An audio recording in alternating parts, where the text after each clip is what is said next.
I'm going to introduce our guest tonight, and I am just so excited about listening to Ymasumac.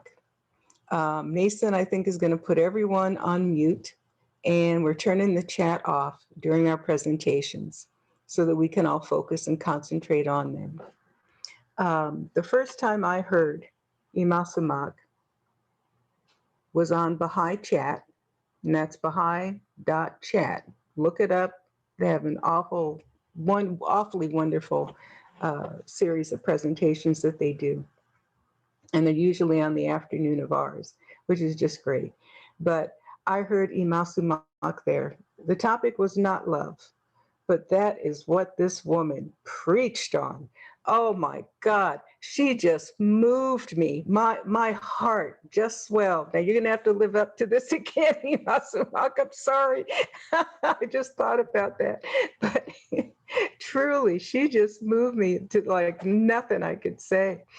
And afterwards, I found out well, I looked for you on Facebook actually, and it turns out she's in San Bernardino, California, where I used to live shortly after I first became a Baha'i.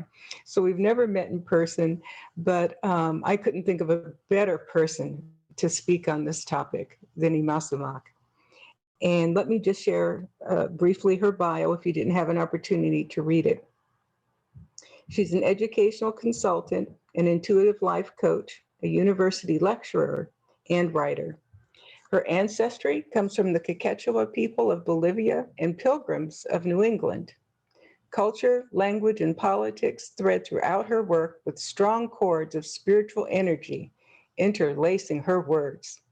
She has been a teacher, administrator in education, published author, and international speaker, addressing issues from changing perceptions and learning cultures to equity and healing.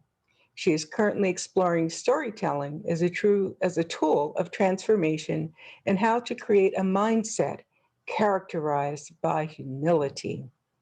She is married to a wonderful husband and the mother of 4 beautiful children. And that's true. I've seen them on Facebook.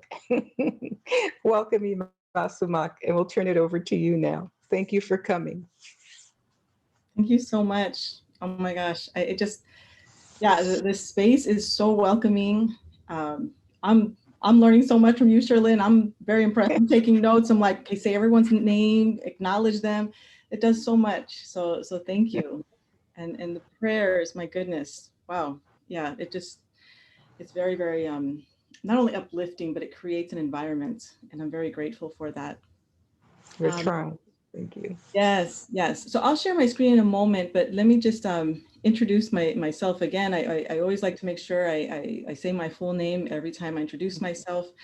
My first name is Ymasumac. My last name is Marañón Davis. As mentioned, Ymasumac is a Quechua name.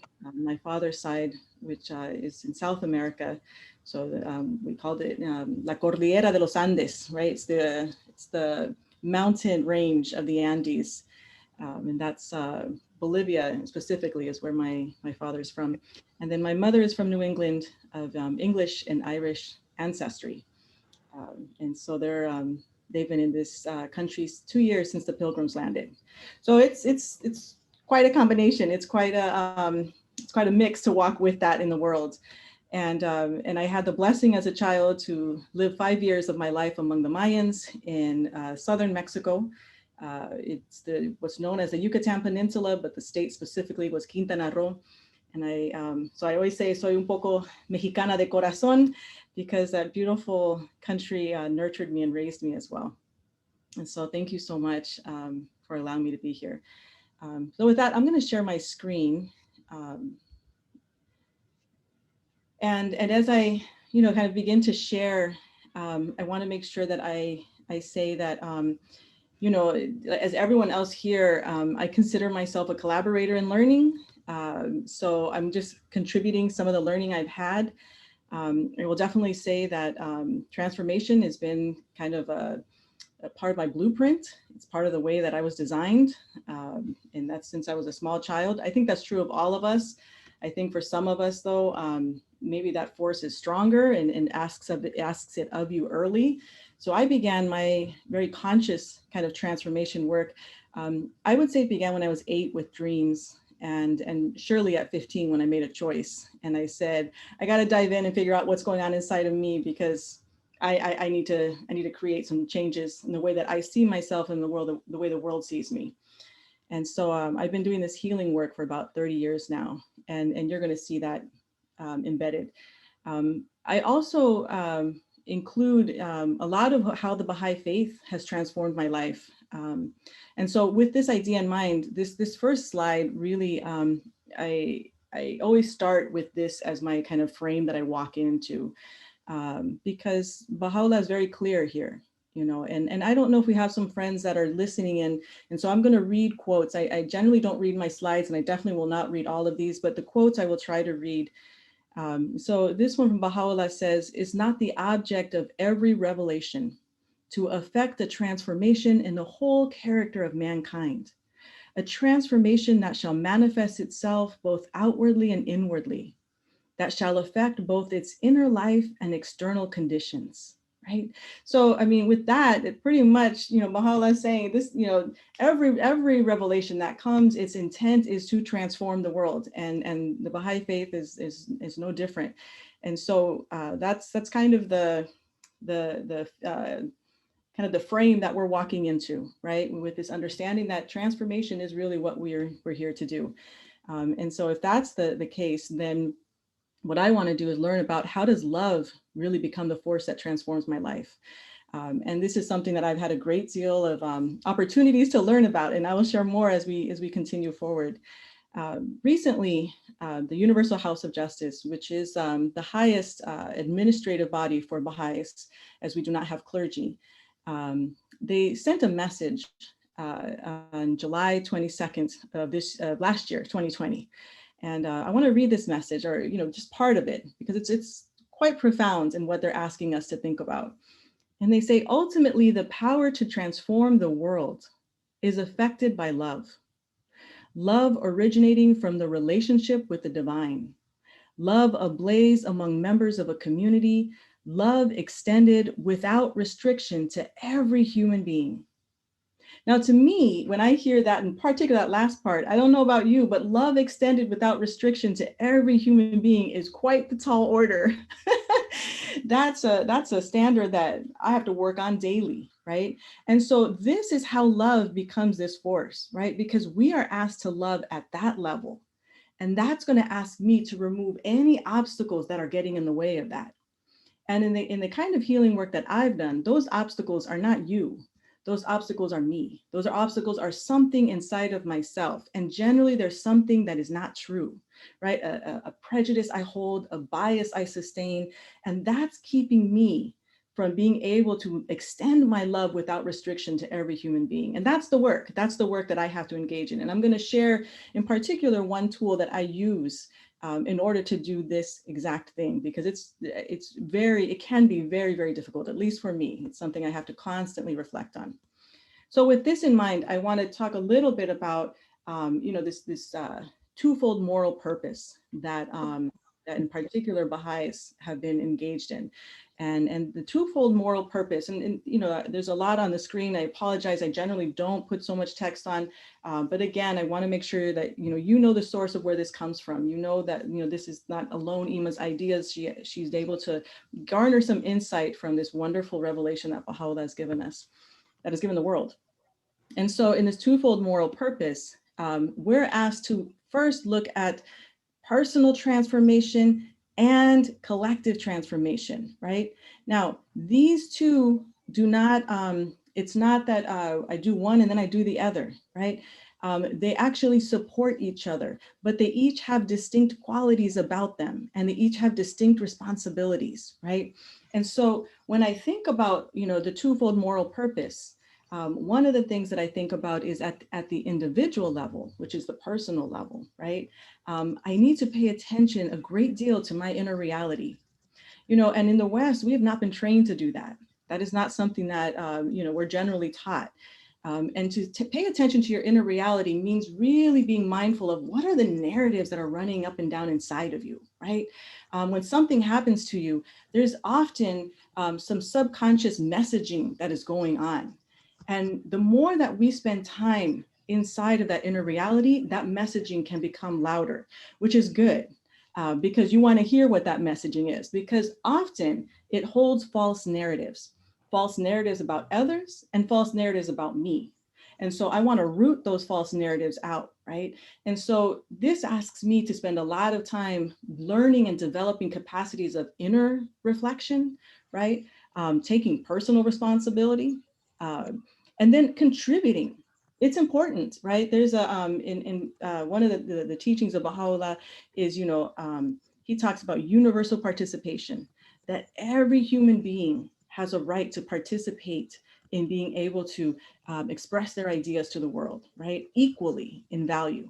And so we have a responsibility to contribute. We miss when we all don't contribute, right?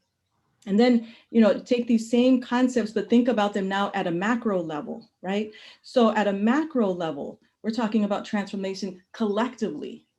And again, in the West, we have not had a lot of experience because we are centered on an individualistic society. We don't really have an experience of what does it mean to collectively transform together, right?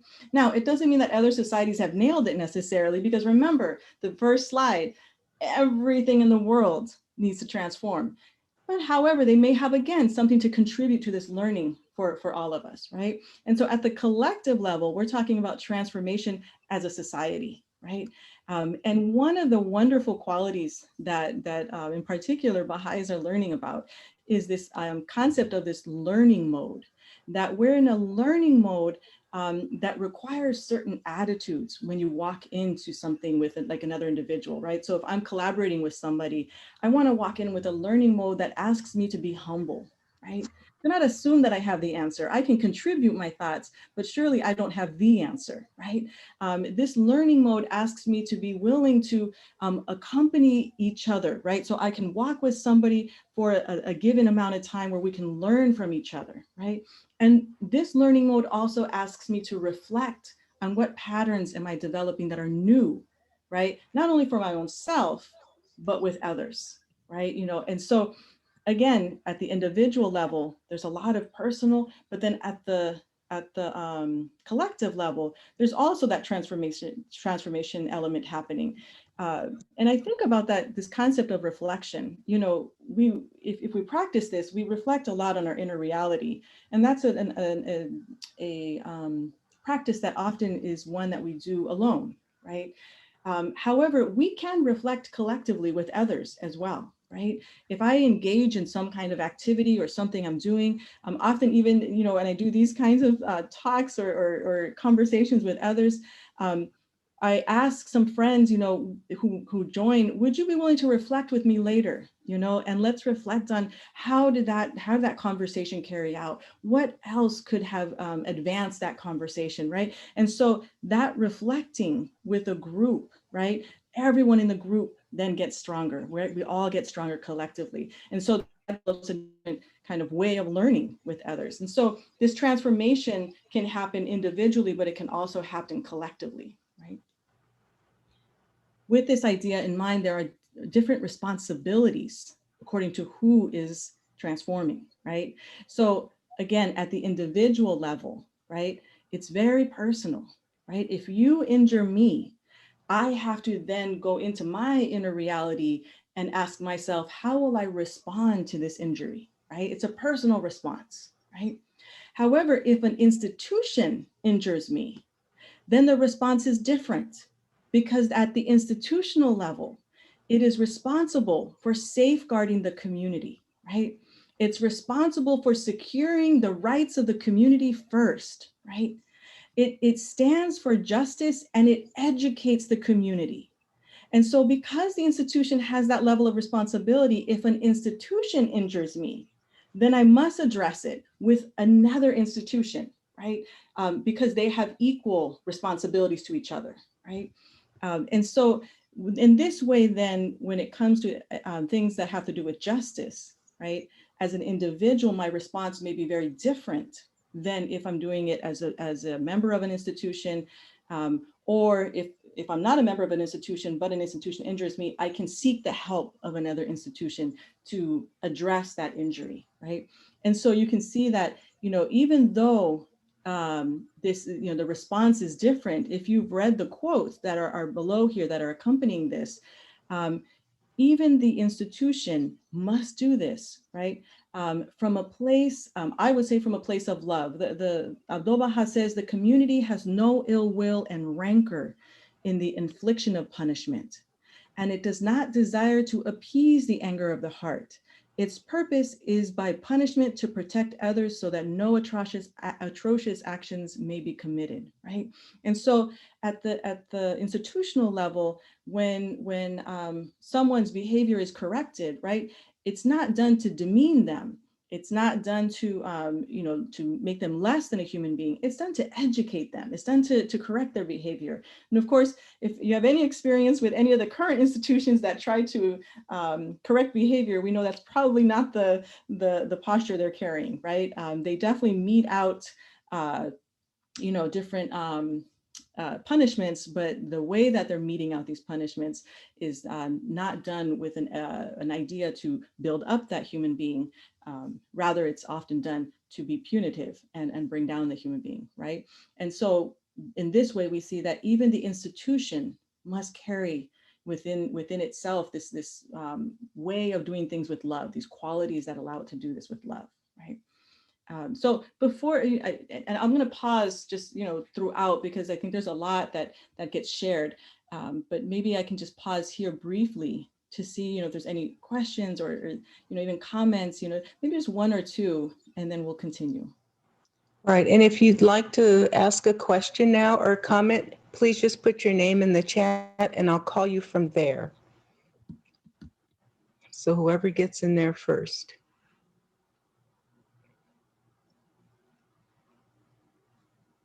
Oh, that's a good way to get a liquid break too, isn't it? Very smart, very smart. Very smart. Okay, everyone's following intently. Okay, great. Then let me head back. I always like to check in. So when we think about these concepts, it's a lot. It's how do I do this? What does this look like when I actually put my boots on the ground and start walking forward? And so I'd like to go through a little bit of an exercise with you that is kind of this tool that I use for my own healing practice to help me do just that, right? Because to me these are challenging, and so this is a tool that I created that helps me kind of try to implement some of these ideas that are so lofty. So this is, let's say me, right, as an individual, it could be any one of us. This is just a human being, right? And when we go out in the world, we don't go out thinking that we're going to have to, we're going out to have a good day. You wake up, you think I'm going to have a good day today. You hope you will, right? And so you go out into the world. And what happens when we go out into the world is that inevitably someone is going to bump into me, right? Someone is going to bump into me in some way. And when somebody bumps into me, right, oftentimes what they're bumping into is expectations that I had about them, right? And so let me give you an example to even be more practical about this. So recently, I collaborate in this group, and recently there's this wonderful friend in this group that, wanted to, that is a member of this group and was contributing some ideas. For someone like me who comes from a background of mixed ancestry, because I carry the name of my ancestors in my first name, which my father gave me, right away, people know that I'm indigenous, right? And so I've experienced a lot of the exoticism, I think, that indigenous people go through when people learn of their ancestry. And so I think at least for me, I develop a particular sensitivity to that, and it's a sensitivity that's troublesome. And so this friend who's, was sharing, he had to leave the meeting, and he said, I have to go because, my Hopi family is waiting for me, and, we're going to say prayers together and we're going to be in ceremony. And he said, and nobody, white men usually don't get to in these ceremonies, but I'm invited in because, we're family. And so he happens to be a white man. And I hear this all the time, all the time. I'm going into a ceremony that nobody else gets to go to, just, but I get to go in. I hear this all the time. And it bothers me. It bothers me, right? Because it exoticizes indigenous people, right? And so it troubled me, right? It troubled me. And in that meeting, I could feel it inside. Once again, that usual tenseness that happens to me when I hear this. And so what happened then is I began to create this story about this friend, right? And about who he thinks he is and how, and the paternalism he must carry. And I started just, my mind just runs away and starts creating a whole story. I mean, I know I'm a storyteller, but I'm pretty sure all of you are pretty good storytellers too. And I started just creating this story about this person, right? Now, if I'm not careful, this will run unchecked and I will begin to resent this person. The next time in a meeting with them, I'll be like, yep, here we go. And I'll start carrying this inside of me, right? And then if I'm not careful even further, I will begin to make decisions based on these resentments and based on these stories. And these decisions can be things like not valuing what he has to say, assuming that what he has to say is reaped in paternalism and I don't have any time for that. Decide not to be his friend, right? I can decide to try and find a way to get him out of the group, right? I have to be really careful, right? Because I can make all kinds of awful decisions based on resentment and stories that I created that I don't even know are true, right? They're just ideas that I'm creating. Now, remember, this is at the personal level. I'm not talking about an institutional level, right? At the institutional level, if an institution, somebody from an institution that was representing an institution, right, were to do something like that and I felt injury, I could then address the institution, right? And whether it's through the institution, the channels that they have to address it. But this happened to be a personal injury. And so what I call this whole process that I just explained here, I call this conditional love, right? This to me is an example of conditional love. And the reason why I say that is because it's conditioned on the fact that this man, this friend, has to behave in the way that I think is correct. I have expectations about how I think he should express himself, and I think my expectations are correct, right? And so if he fails to do that, right, then I'm going to place him in all these things that I just talked about, right? And my love for him will become conditional. I'll only allow him back into my heart if he behaves in these ways. And of course, from all the writings we just read, that's not my job. My job is not to figure out how he should walk in the world at all. My job is to figure out how I walk in the world and how, Abdu'l-Baha first asked us, and if you remember this wonderful quote from Abdu'l-Baha where he says, let your heart burn for loving kindness with all who cross your path. I'm always like, whoo, I don't know about you, but there's a lot of people who cross my path and my heart is supposed to burn with loving kindness for them, right? And then recently, as I shared the House of Justice, the Universal House of Justice then shares with us also that we should, without restriction, right, love all of humanity. And so in that case, this is not the deal. Conditional love is not going to get me there, right? And so I really need to now rethink this. And so this is kind of where, I would find myself on a regular basis without having any kind of parameters to help me stay in check, keep these stories in check, right? And I'm going to show you another tool in a moment. It's born from this one about how I'm trying to do that, I should say. But before I do, let me share some of these quotes that I think really help us dig further into why love is such a transformative force, right? Because that's what I've been asked to do. And so, in the Baha'i community, we have an educational process that builds capacity to serve humanity. And it has a very simple name. It's called the Ruhi Institute, right? And it has a series of books, and every single book builds a certain capacity, right, to help us further serve humanity, right? And so in one of the books, which is book 6, this beautiful excerpt came from. So I'm just going to read this. And this is from this wonderful, we consider him a scholar. His name is Mirza Abu Fazl, shares this understanding around love.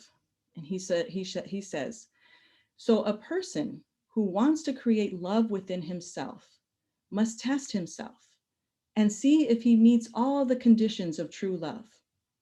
Mirza Abu Fazl continues, only when we have fought the battles of love and have time and again been wounded for the sake of love, can we utter the sentence, I love, with authority and assurance. And then, of course, from the Seven Valleys, Baha'u'llah says, the seed of this valley, which is the valley of love, is pain. And if there's no pain, this journey will never end. And so one of the things that I think about when I read this is, okay, so pain in some way helps me crack open my heart, right? It helps me crack open my heart a little further and love more, right? Because when that friend did that, there was an injury. It's a familiar injury for me, right? And so my job then is to allow that pain to do its job, which is crack it open and just pull that out even more.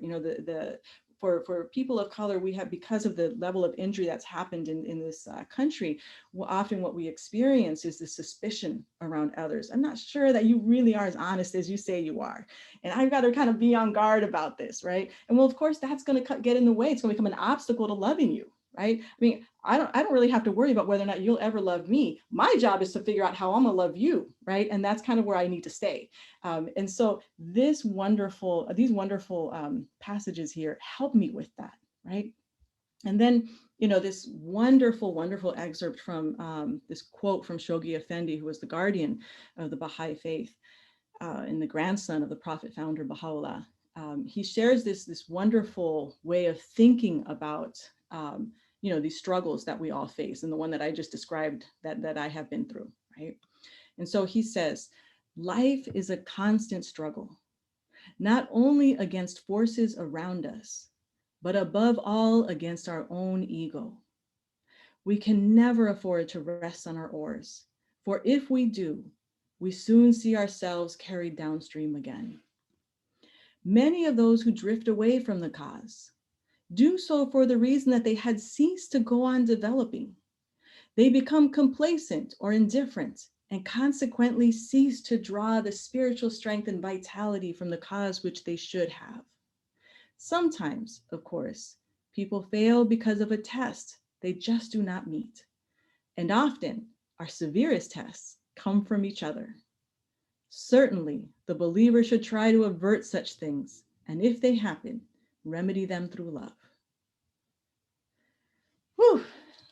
So again, let me just pause briefly and see if there's any thoughts or reflections on anything that's been shared so far, just one or two comments and we'll keep going. Just toss your name in the chat. I see some movement here. I'm gonna go grab a water, hold on. Yeah.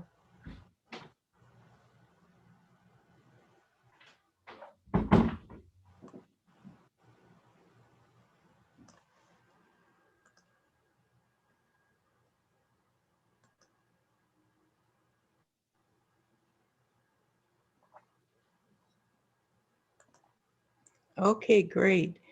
John has a question. Let's give Ymasumac a minute to get back.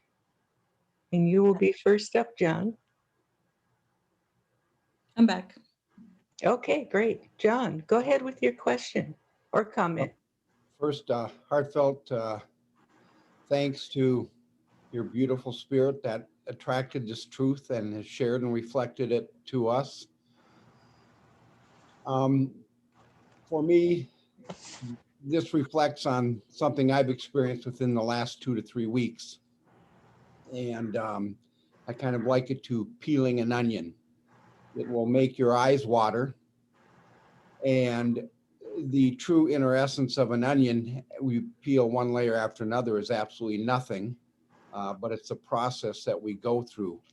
And for me personally, it seems like no matter what I go through, pain, disappointment, anger, whether it be in being confused what happened with another person or disappointment in myself or another, that invariably, when I find peace or comfort or just kind of that level of detachment where I'm not pretzeling in my mind going over and over, how do I do this?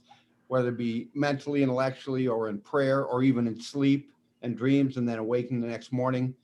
Often when I do finally find peace, it is with that sentiment of love, of that feeling for that other person, whether it be a relative that is strongly passionate about maybe conservative politics, a particular politician, or maybe something that may be racially prejudicial and I have an issue with that, or whatever might be personally injurious to me.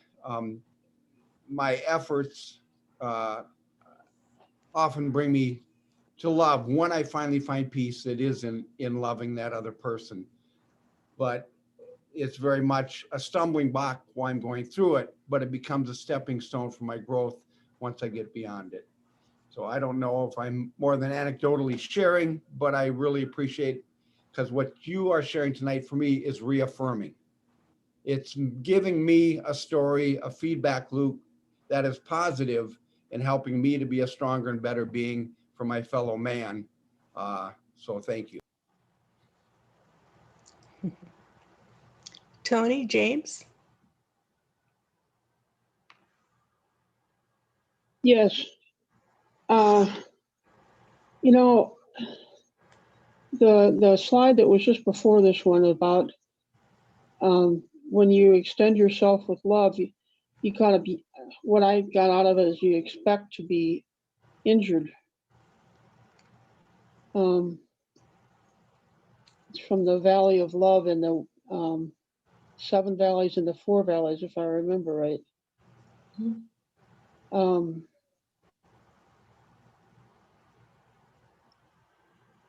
Let's see. You can have no, if there's no pain, the journey won't end. So you need to extend yourself. You have to be wounded for the sake of love. And I'm like, that's not my modus operandi. I'm like, okay, you hurt me. I'm gonna avoid getting close to people. I'm gonna avoid love, because then I won't get hurt again. And then I'm isolated. And I just recently, within the last year or two, learned about confirmation bias. And so I have a lot of confirmation biases that operate in my life. And now I catch them, but this is a huge project. And I've got a lot of projects with trying to help with racism and understand white fragility. And it's like, oh my goodness, I don't have time for all this. I don't think I have a question. I just wanted to say, I don't know what I can do about all this. Thank you for letting me vent. No, thank you so much. And I just want to say something because I think it's important. So maybe two thoughts. One is, at least my understanding of these is not that we seek injury, right? I think naturally loving people, injury will happen. I mean, like, just because what you're doing, when we begin to love, we become vulnerable, right? And when we become vulnerable, we open. And so I think naturally, then, you know, pain shows up. I don't think we should be thinking, I'm not saying you're saying this, but I'm saying, I want to make sure that, at least for my understanding, it's not that we seek injury or we seek, you know, to be hurt. And the other thing I wanted to mention is that, at least, you know, for me and how I try to work with this, there is that tool that I said, we're going to revisit that, but I'm going to revisit it in a way where I really think about how can I learn how to love unconditionally, because that's what I'm asked to do. I'm asked to love people without conditions, right? I don't get to place Yma's conditions on people and how I want them to behave.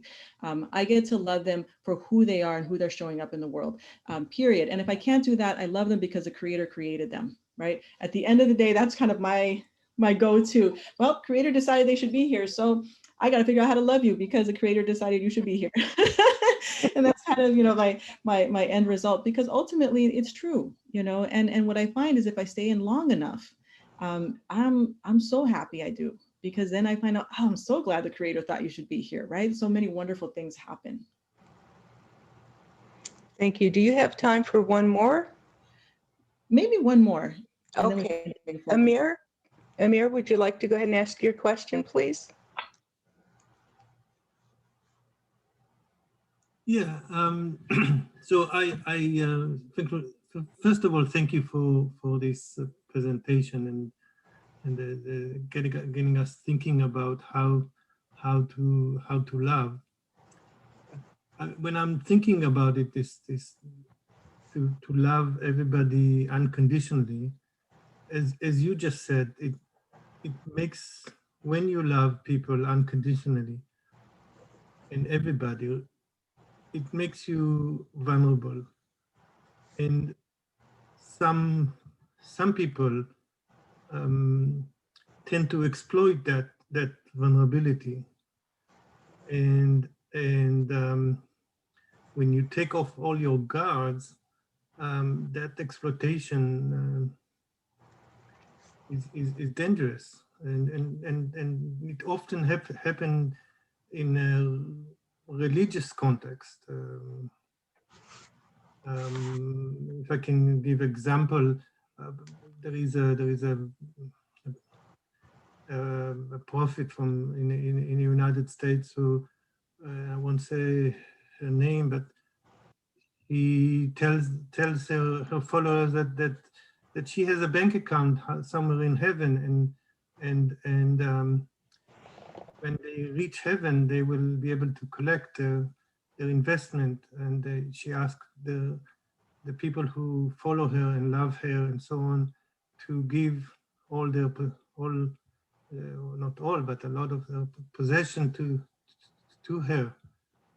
And so that kind of worries me, that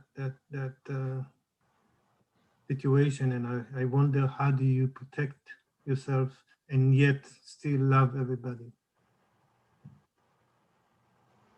So great. That's yeah. So as I shared earlier, I'm going to be sharing soon one tool. It's the same tool, but we're going to rework it a little bit to think about unconditional love. There's a few other tools that I use that also help me with, ensuring that, that I can stay in a place of love, and from a place of love, it doesn't mean that you also don't look for justice. And so, when we allow people to take advantage of us, we're not looking at justice. We also need to be just, right? And there's this wonderful story, as a writer, I think it's true of all of us. I think we're all storytellers in some way. I'm always looking to stories to teach me. And there's this wonderful story of, Abdul Baha, who is the son of Baha'u'llah, right? And Baha'u'llah is a prophet founder of, the Baha'i faith. And Abdul Baha, is just this remarkable human being, just incredibly, just humble, and the way he carries himself. There's so much to learn from him.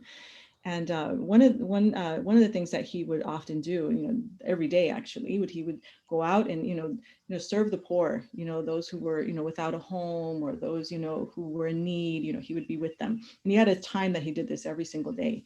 And when it was going to become winter, he would get all these coats, right, so that they could come and just choose any winter coat that they wanted, right? And so there was this this gentleman that came, and he knew that Abdul Baha did these things. And so he thought, well, I'm gonna get myself a good free coat. And so he came, and he said, I came for a coat. And Abdul Baha said, yes, of course, look and see any coat you want that fits you and you want it, please take it. And he kind of walked around, was feeling the material, and he says, yeah, but this is not good. This is not a good quality coat. He's don't you have anything a little better? And Abdul Baha was just, he's like, look around, keep seeing if there's anything else. And so he'd go around and, kept feeling the cloth and material. And he's like, yeah, this is very thin wool, this is not good wool. You don't have anything better that you could, give me for a winter coat. And Abdul Baha, then said, well, he said, if you want, he said, you don't have to take one of these coats, you can go on your way, right? And then the man was kind of shocked. And then Abdul Baha laughed, and he gave him some money, and he said, here, he said, you can go now and go buy the coats, that you want, right? And somebody said, to Abdul Baha, why did you give him money in the end? And he said, I wanted him to, learn a little bit from this lesson that, choosing coats and, when somebody gives you something, he said, but I didn't want him to get the wrong impression, about what I was trying to do. And I love that story because, in that story, Abdu'l-Baha was kind of firm initially about like, yeah, no. But then in the end, because generosity and love, and he's doing this because of love. Remember, when you have love, you don't have any expectations. There's no expectations that people are going to say thank you. There's no expectations that, they're grateful, because when you do something from love, you do it just wholly for that sake. And that's it. End of the story. The period goes after, like there's no more to that story for you, right? And I'm not, my responsibility is not how do people take what I do. My responsibility is how do I give, right? What I have, and that's to me is the example that Abdu'l-Baha was showing us in that story. In the end, he wanted to ensure this man had a coat, and so he gave him money so he could get a coat that then he wanted to choose from, right? But I'll continue further, and please keep this in mind about this idea of, how do we love, but at least for me, the way I understand, unconditional love, it does not allow for people to take advantage of us, right? And so hopefully, that will become clear a little bit as we go forward. So again, in the Baha'i community, everyone is engaged in like new learning mode, right? We have these wonderful messages from the Universal House of Justice that's helping us think about our learning process. How do we learn, from what happens to us? And so there's a way in which we're doing this. And so, this way that we learn, I found really interesting when I was reflecting on this, because it's very similar to healing work.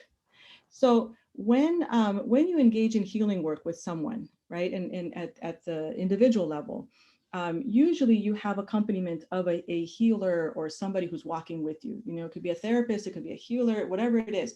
And that person is walking with you and they accompany you, right?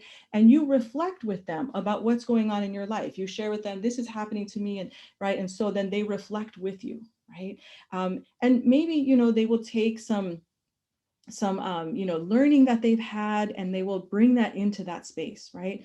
And then, they'll, depending on the kind of style of healing that you're getting, they might consult with you and say, let's do this, and ultimately, of course, you're in charge of your healing process, but they will give you some guidance in terms of how they think maybe it should go with your consultation.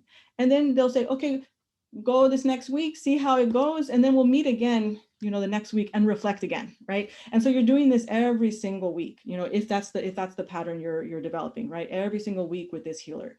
Well, in the Baha'i community, we're doing something very similar, but we're doing it at a community level, right? And so again, we reflect together. We just had this wonderful activity tonight. We just had this wonderful, gathering of all of us kind of thinking about love as a transformative power, and maybe later then we will all come together and reflect and say, how'd it go? What do we think? Like, is this really helping us? And what can we do differently? And right. And maybe we'll have some guidance, some guidance that will help shape our thinking, right?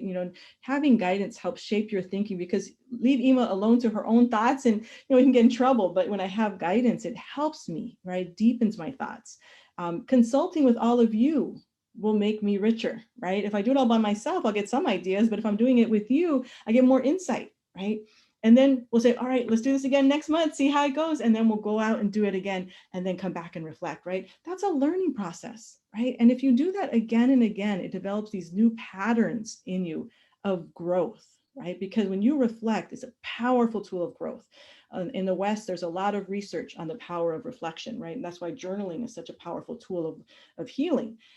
And one of the things that is asked of you in this learning process is also that you develop new habits and new attitudes. See, before, when I first went into healing work, I was 15 years old. That's when I was called to it, and I was called to it very strongly.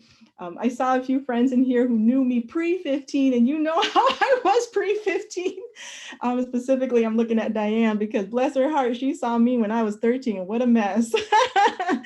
And when I was called to this healing work at 15, I didn't have these new habits. All I had was me alone with my thoughts, and I would go crazy. I would just think the world's against me, I'm against the world, and and just really struggle. And as I started working with this healer every single week, going, reflecting, opening up, trying to understand, in particular, one of the things that she helped me do was learn to work with my emotions. I have very strong emotion. What do I do when it shows up? How do I work with it? All these processes that I went through with her became new habits that were ultimately developing within me that I use today, right? And so 30 years later, I'm still using those same habits, right? When somebody riles me up, oh, I got to go and find out what's going on. And I take a deep breath, go inside, and what's going on, Ima? What's happening, right? So these are new habits that were engendered in me, right? I developed new attitudes, right? My attitudes begin to change. I realize, oh, maybe it's not the world against me. Maybe it's something going on inside of me. What is going on inside of me? And very gently and lovingly, it's not a harsh process. It's a very gentle and loving process, going inside and finding out what's going on. Why am I so upset about this, right? And being very tender with myself. And so these new habits and attitudes become the way that I walk in the world, right? And again, we're learning to do this collectively, all of us together. Every time we engage in this learning process, we're developing new habits, we're developing new attitudes. We become more humble every time we say, actually, I don't know. Let me learn with you. You're going to help me, know more, right? And so this is a learning process. So this alone is so powerful, right? Because this is transformative. You do this long enough, and you begin to transform, whether you like it or not. When I work with individuals now, and when we work together in the healing work, they'll often say, yeah, but when is this like actually going to like start kicking in? It's like, it's a process, right? In the process, because there's the mystical in it, you cannot say now's the time, right? The mystical has its own kind of movement, and we have to work with that. All we get to do is our part, right? And that's this learning mode that we're in. And so I want to go back again to this example that we've been kind of looking at. And now I want to look at it with kind of refining this tool a little bit and thinking more about it as a tool that will help us get closer to unconditional love. And now, remember that this realm is not a realm of perfection. This is a material realm. So I will never truly arrive at unconditional love because that would be perfection. And this is a material realm, and that's not possible. This is not a realm of perfection. However, I want to get closer to it, right? And so how can I continue to keep evolving to get as close to unconditional love as I can?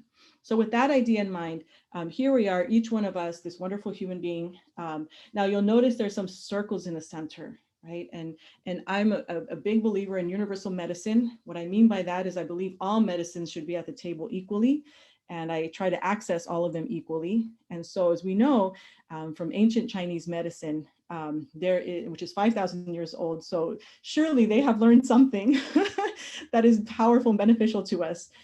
They understand how energies move in the body, right? And they have a clear understanding of energies. I remember once reading an article from someone from the West who was interviewing a monk, and a Tibetan monk, and he was talking about chakras. And one of the things he said, that there are over 200 chakras in our body, and they move. They're not always at the same point. And I was astounded because I thought, well, I didn't know that. I mean, in the West, we're told there's like, what, 8?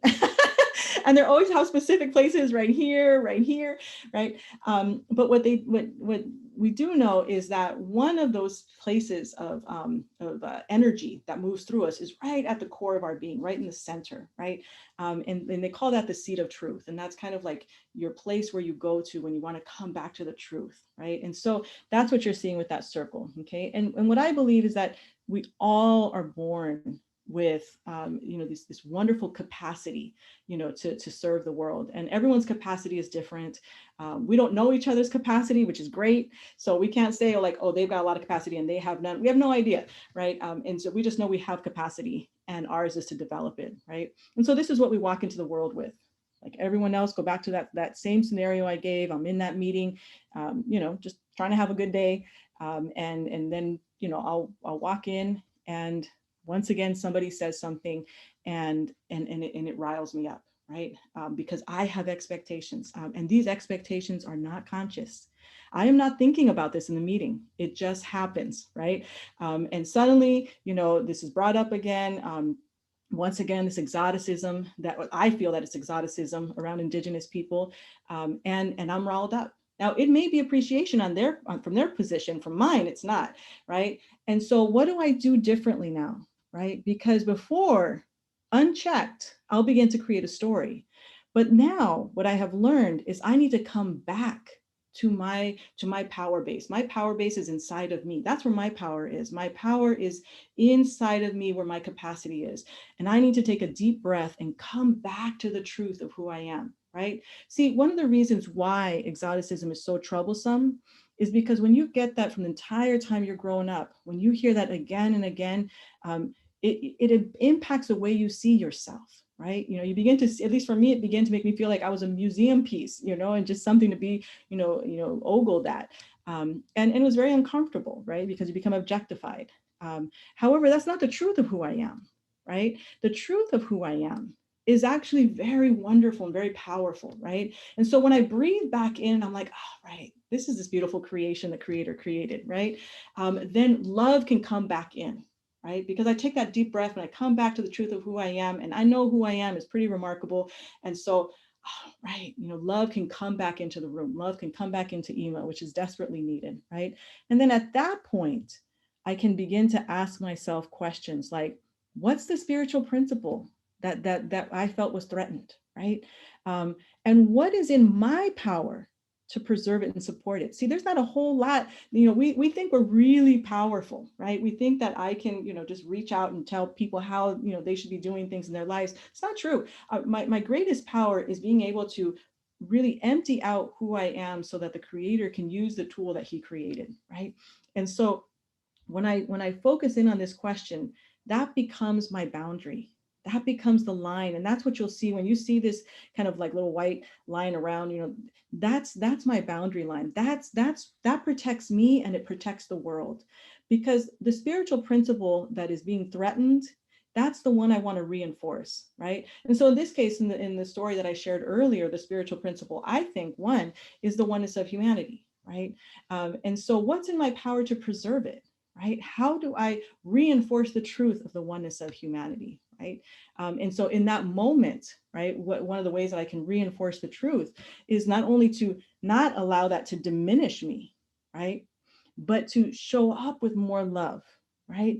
To love that friend more, so that I can continue to be a voice with clear expression in that meeting, right? And not allow myself to be hampered by the false narratives that society has, in this case, about Indigenous people, right?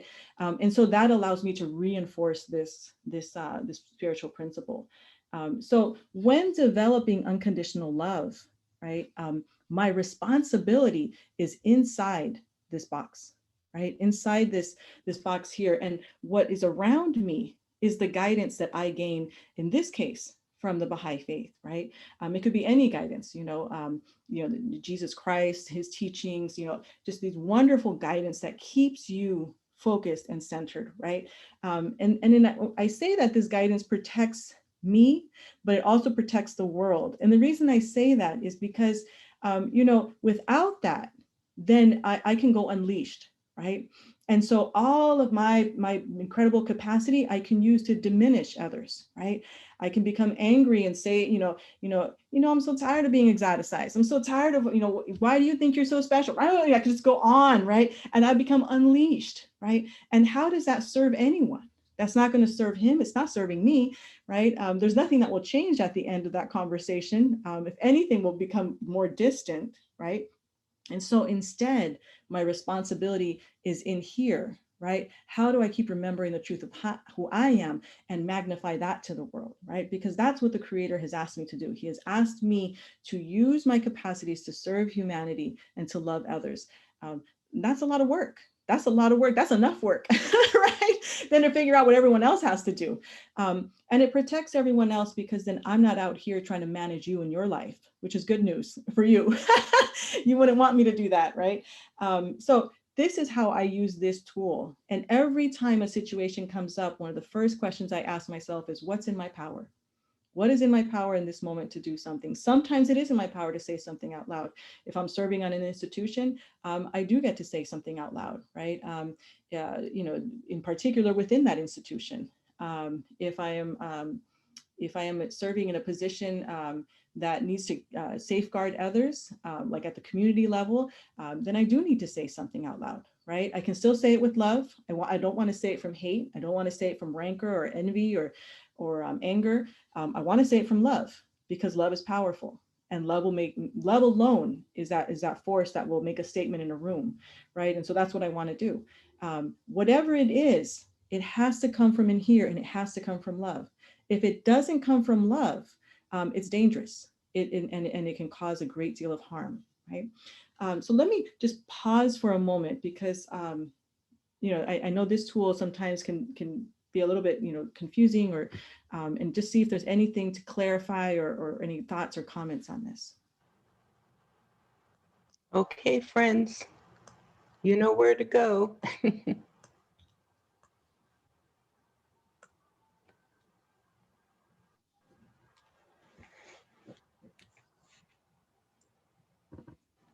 This is giving us all a lot to think about. It's amazing to me how you have just been able to clearly set forth these connections between love and what we read, and how to translate that. And I mean, the steps, you just make them so clear. You just make them so clear. Christina has a comment. Do you want to speak your comment, or Christina, or would you prefer to have it read? I can raise it. It's a little bit easier. Okay, and then it will be Mayron and Rick after you. Right, and this might be a little bit too deep and intense. It really comes to this difference between one's responsibility as an individual, which is already huge in trying to live with unconditional love, but also one's responsibility as a member of an institution that is having issues, and in which this conditional love thing is playing out, where people are misunderstanding each other, and to the point of having disputes, to the point of actually needing to request, help from additional institutions to resolve. And in love and in guidance, some of the guidance that we've been provided when dealing with disputes that come from, actually some of them come from very deep places in just different people's experiences. But when we're advised to follow the guidance that is actually guidance within the guidance for spiritual assemblies, to when criticism and harsh words arise within a Baha'i community, there is no remedy except to put the past behind one and persuade all concerned to turn over a new leaf, and for the sake of God and his faith, refrain from mentioning the subjects which have led to misunderstanding and inharmony. And it goes on to, there's additional, but because it's so painful to try to work through issues,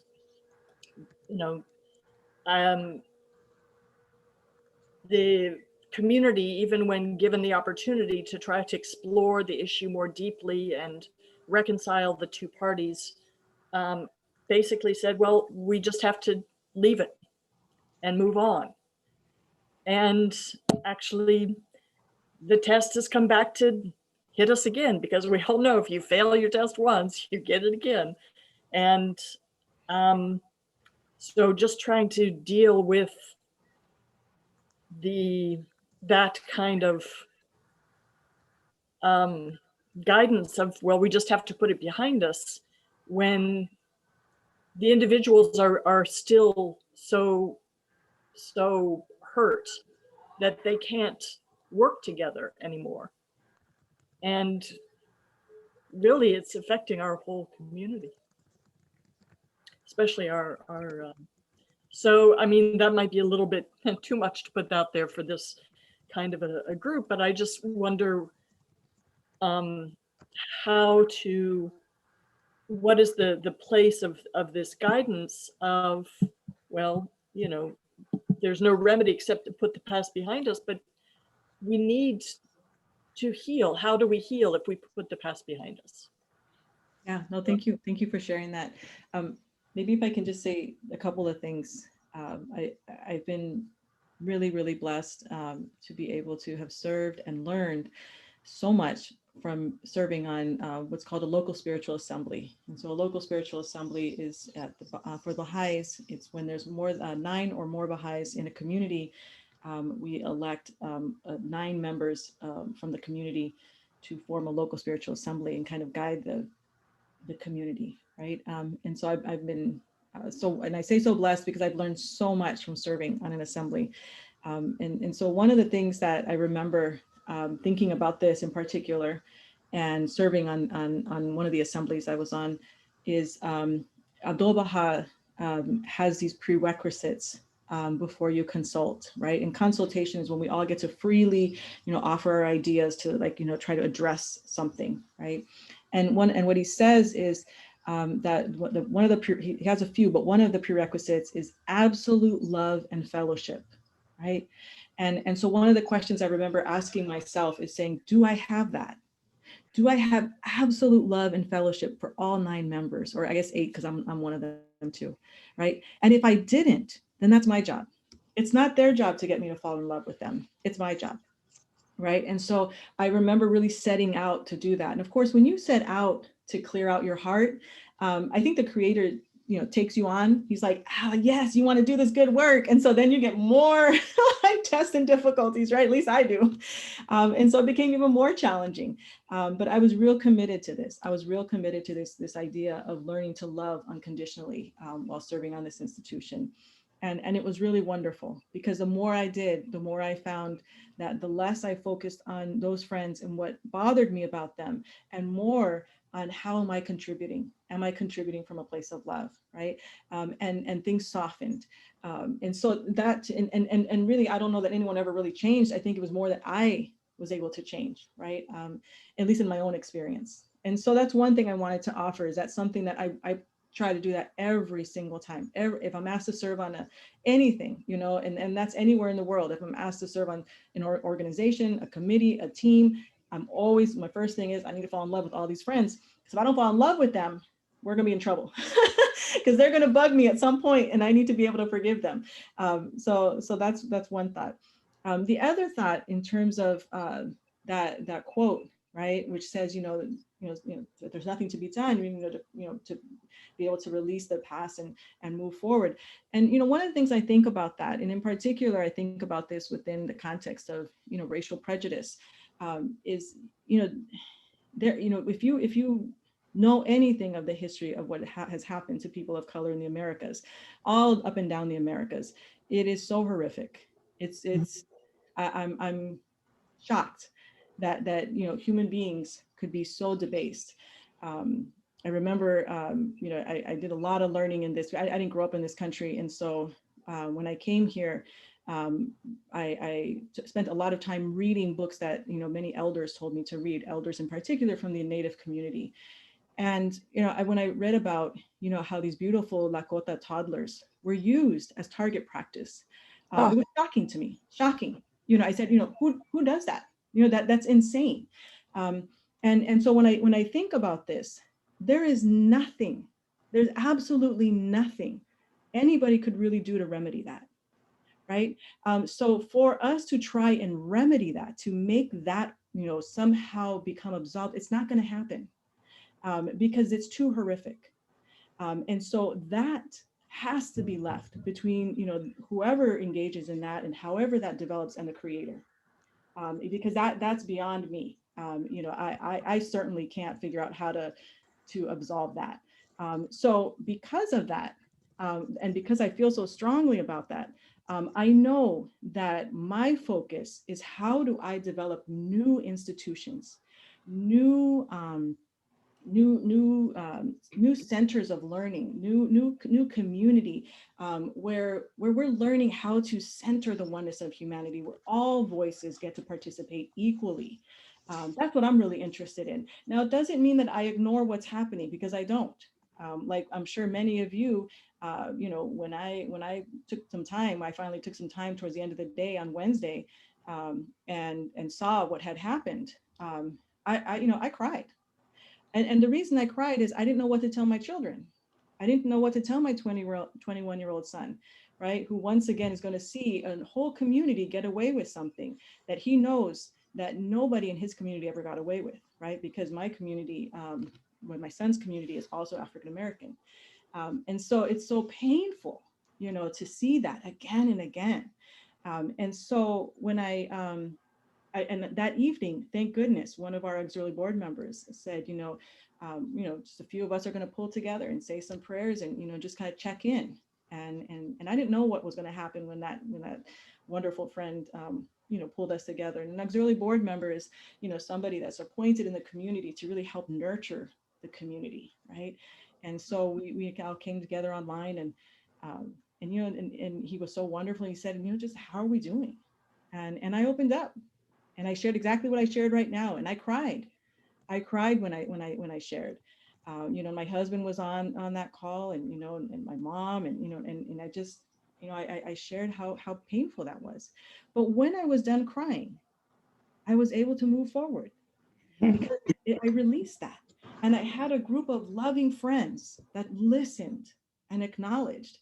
And then we were able to move forward. We didn't have to stay in it, because we all knew, yep, that's the reality we're in.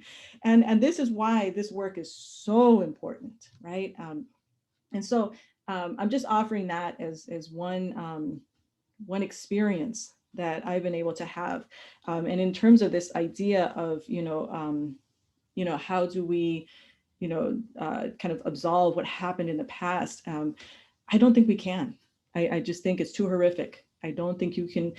I can't think of anything that anybody could ever do that would make me say, okay, there's just nothing you could do, And so I leave that to the Creator, and I just do my part, and how can I rebuild, and how can I move forward? And I listen. If people share with me, I will listen. I will not. That's something that, again, in this learning mode, in particular in healing work, I have learned. I had somebody accompany me and listen to me, and what that did is that trained me to, in turn, listen to others. And so when I sit with people, if they want to share their pain, if they want to share how difficult, I will listen to that. And then when they feel that they're done, then I always acknowledge. Not only what they said, but I acknowledge the truth. And the truth is they're amazing. They walked through, incredible experiences, and they're still here, and they're telling their story out loud. And that I'm in awe of, and so, just acknowledging that truth about them. And if they need to do it again another time, we'll do it again until they feel, that we're good. So, I don't figure out what other people need.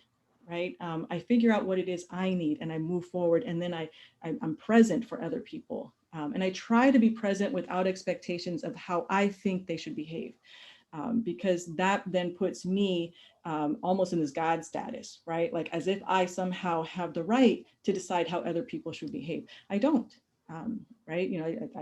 I have to manage Ima. Now, of course, that doesn't mean that you allow mayhem to happen in front of you. Because again, as a community, the community safeguards the rights of the community, of the people, right? And so as a community, we have to safeguard the rights of the people.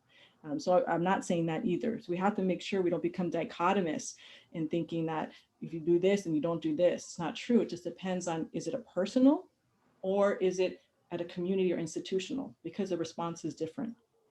I hope that's helpful. Sorry, I just feel like I said a whole lot right now. Don't worry, we've got you recorded. Okay, I can go back and figure it out. Yes, we'll get to repeat this several times. We have a similar question to Christina's original one, and a follow-up. Someone would like to make a comment in follow-up to Christina's question in your earlier response. Now, it's 10 minutes after 9. We tend to go, well, tonight we can only go until 10:30, just letting all the friends know that.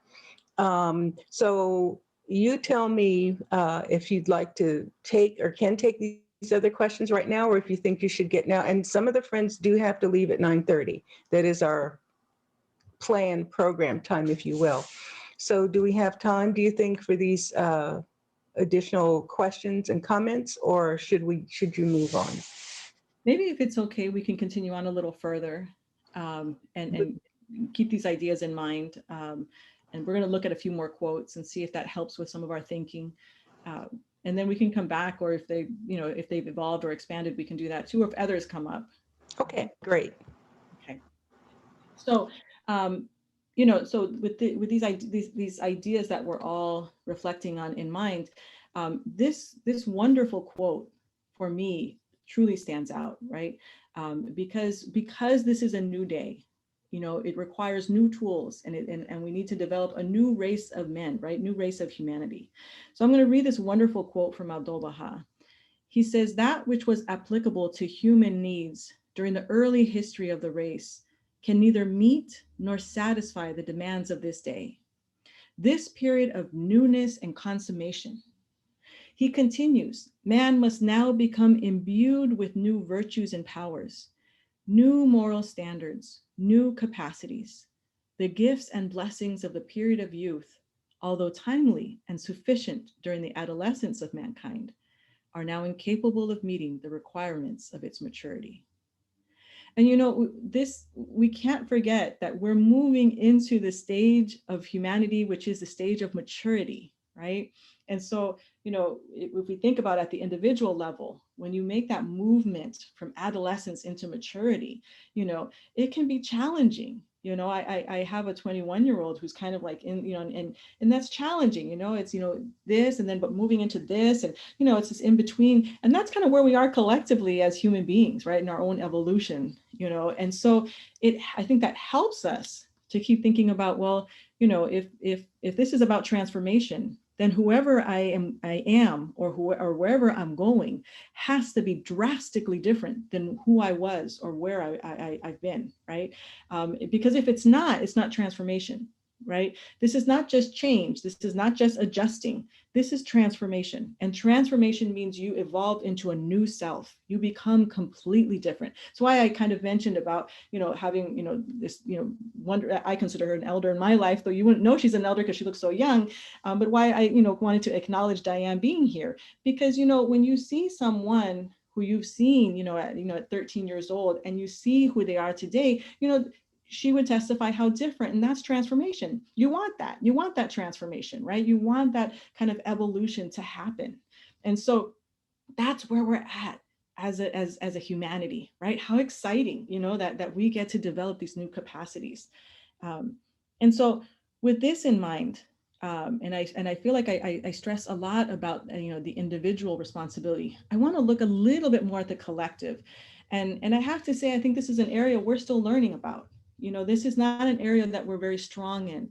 And so we really want to take some time and to deepen on what does it mean to transform collectively, right? So again, the Universal House of Justice gives us these wonderful messages. And this one is from 1996. And they say, "As we have said in an earlier message, the flourishing of the community, especially at the local level, demands a significant enhancement in patterns of behavior. Those patterns by which the collective expression of the virtues of the individual members and the functioning of the spiritual assembly are manifest in the unity and fellowship of the community and the dynamism of its activity and growth." So there's two things that to me stand out here. One is they're asking us to look at patterns of behavior. When you're engaged in the transformation process, in particular at the individual level, one of the reasons why a healer would ask you to come back every single week is because you're literally developing new patterns in your brain, new neural passageways, new ways of thinking about things, new information, new responses.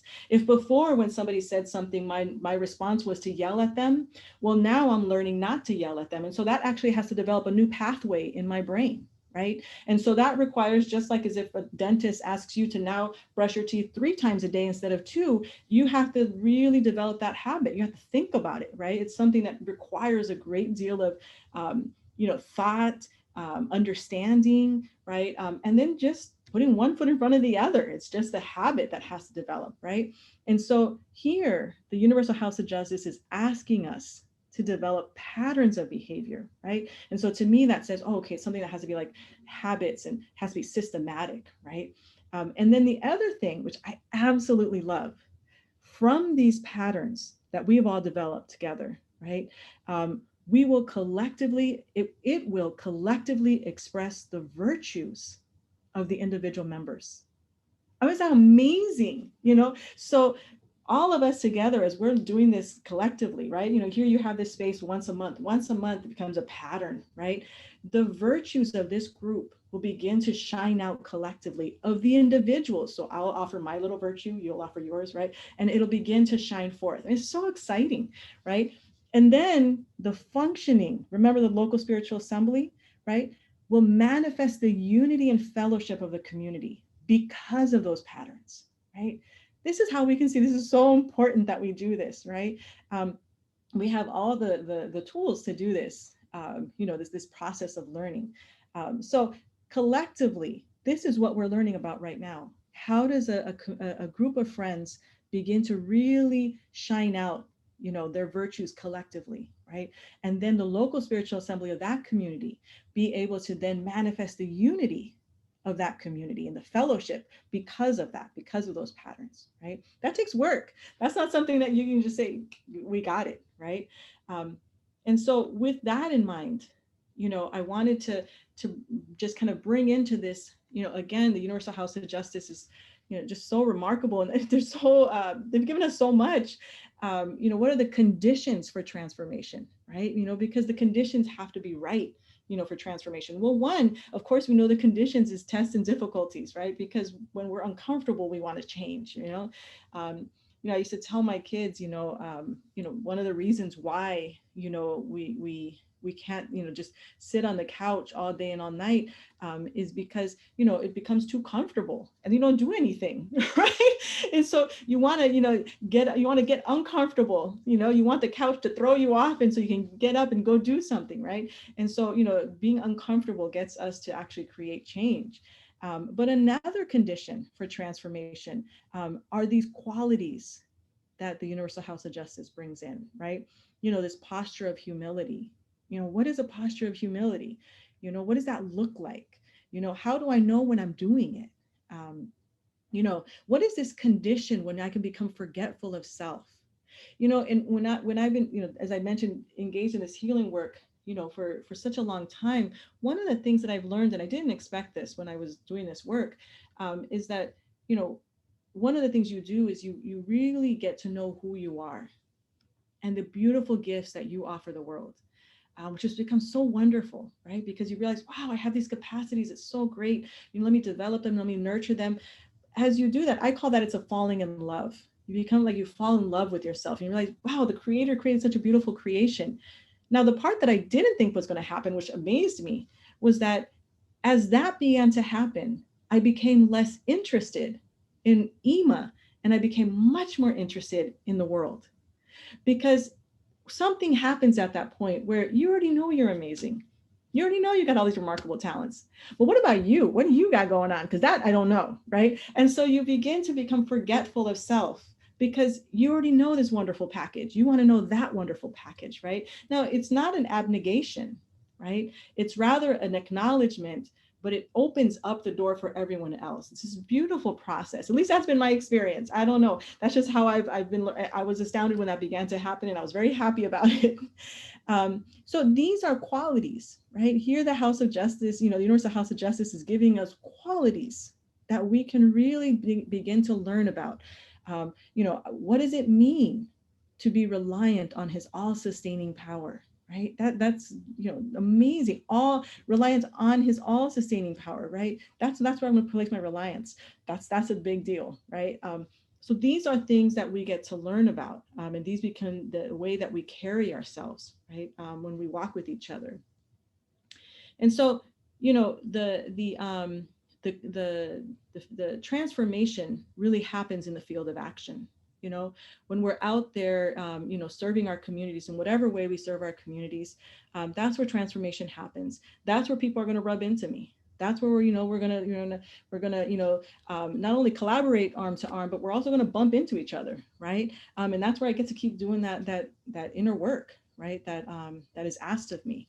And so, just again, in November, the 25th of November, the Universal House of Justice sent this wonderful message. And this is just a small excerpt, but it says, in this year-long effort, every community must draw on whatever untapped potential it may possess and seek to overcome any obstacles that are impeding its growth, thereby preparing it for the demands to come. We know more is coming, right? We all know more is coming. I mean, we just, know that, as anything that's built on injustice has to fall. And we just know, I mean, that's just a natural order. So we know that unjust systems will fall, right? And if that's the case, then, how do I remove obstacles within me that get in the way, of growth, right? Because I don't want that to happen. I want to remove any obstacle that gets in the way of, not only my friends growing, but my community, right? And so that's my work. That's not necessarily theirs, although they will help me with it, right? Not only by just the natural kind of rubbing that happens when we serve together, but they'll also help me by the love that they show me, right? By the compassion that they give me, by the forgiveness that they give me for the faults and the obstacles that I brought forward. And that's how we're going to learn together, right? So it's a wonderful place to transform. So finally, this is the last quote I wanted to share, and take a few more reflections, and then there's a story from Abdul Baha that I'd like to close with. But this goes back to this message from July 22nd, right? And we read the first part, but I wanted to read the full, paragraph from where this comes. It's so powerful, and in light of everything that we've been talking about, this evening. Ultimately, the power to transform the world is affected by love. Love originating from the relationship with the divine. Love ablaze among members of a community. Love extended without restriction to every human being. This divine love, ignited by the word of God, is disseminated by enkindled souls through intimate conversations that create new susceptibilities in human hearts, open minds to moral persuasion, and loosen the hold of biased norms and social systems so that they can gradually take on a new form in keeping with the requirements of humanity's age of maturity. You are channels for this divine love. Let it flow through you to all who cross your path. Infuse it into every neighborhood and social space in which you move to build capacity to canalize the society-building power of Baha'u'llah's revelation. There can be no rest until the destined outcome is achieved. Whew. I don't know about you, but I am striving to be that channel for divine love. And the only way I know how to do that is to keep just rooting out those biases, those prejudices, those obstacles that just get in the way. They get in the way. And, sometimes those obstacles, or most of the time, those obstacles are not even about you. They're not even about people out there. They're about me. Right? These false beliefs that we carry deep ingrained in our subconscious, maybe I'm just really not good enough. Well, maybe they can do it, but I probably can't do that. Just these false kind of notions about who we are, which is so far from the truth, right? Those are the ones we want to root out, right? They have no place in our heart. Our heart should only hold the truth. And the truth is how amazing you are, right? How unique. There's no other being on this planet that brings what you bring to the world. I mean, that's remarkable, right? That's what we want to really have our heart filled with. And then, of course, when you're filled with that, you're filled with gratitude. Gratitude that you get to participate, gratitude that you were designed so perfectly and that you get to contribute to the world, right? And then that becomes one way, I think, in which then we can start being more present, in what's happening, and not, have these obstacles in the way. So maybe here I can just pause for, just a few reflections or comments. And then if it's okay to close formally, I can close with a story from Abdul Baha, who I think was just an incredible example of what unconditional love looks like. And then I'm happy to say after for those who, if there's any other thoughts or reflections. Thank you. Yeah, we can do this a couple of different ways. I would suggest sharing the story. Some people are starting to leave now. I call them the 9:30 people because they usually have to cut out at 9:30. But usually the majority of us can stay longer. So I think sharing the quote, and then we take a short intermission so that people can get their glass of water or make their quick run. And during that time, it's usually just 2 or 3 minutes. And during that time, I just remind folks before the majority have left of what we have coming up next week. So does that sound good for you? Sounds great. Okay, great. So this is a story that comes from Bahia Khanum, is the sister of Abdul Baha. And remember, Abdul Baha was the son of the prophet founder, Baha'u'llah, of the Baha'i faith. And so, they had a very difficult life because their father was constantly persecuted, right? And so they spent a lot of time in exile. And this is when they were making their final exile to the city of Akka, which is it's in the Bay of Haifa, Israel. And so I'll read a little bit from this story, and then the rest I will share from my memory because it's a little long. But I think the example that Abdul Baha gives us of how he gives from a place of love, because I think if he didn't give from a place of love, he could not be the inexhaustible force that he was. He was inexhaustible, right? I mean, just amazing, his example. So this, and this comes from a book called The Master in Akka. After a voyage of about 2 days, we were landed at Haifa in Syria. All were sick from hunger or eating improper food. I, remember Bahia Khanum, myself was a healthy woman up to the time of taking this voyage. Since then, I have never been well. We remained one day in the prison at Haifa, the men in chains, and were then taken in small boats to Akka, a distance of 10 miles. The water was very rough, and nearly all became seasick. Akka, as we afterwards learned, was a prison to which the worst criminals were commonly sent from all parts of the Turkish Empire. It was reported to have a deadly climate. There was a saying that if a bird flew over Akka, it would fall and die. At that time, there was no landing for the city. It was necessary to wade ashore from the boats. The governor ordered that the women be carried on the backs of the men. My brother, that's Abdul Baha, was not willing that this should be done and protested against it. He was one of the first to land and procured a chair in which, with the help of one of the believers, he carried the women ashore.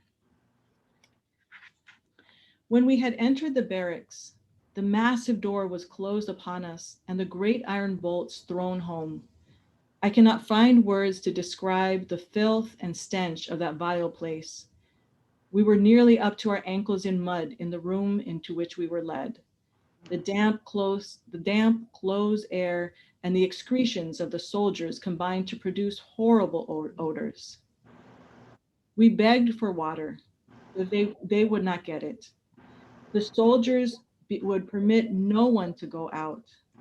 There was a pool of water on the dirt floor in which the mat maker had been moistening his rushes. Some of his waters was dipped and strained and put into my lips. I swallowed a little and revived, but the water was so foul that my stomach rejected it and I fainted again. Then a little of this water was thrown into my face, and at length I revived sufficiently to go upstairs. My brother begged to be permitted to go for food and water. The soldiers replied, "You cannot put a foot outside of this room. If you do, we will kill you. Our orders are not to let you leave the barracks under any conditions." Then he asked permission to send out a servant guarded by soldiers. This was refused. The above was related to us by my brother when he at length returned to our family quarters in reply to our inquiries on the occasion of his absence. And so, this continues, this, where they have no food, no water.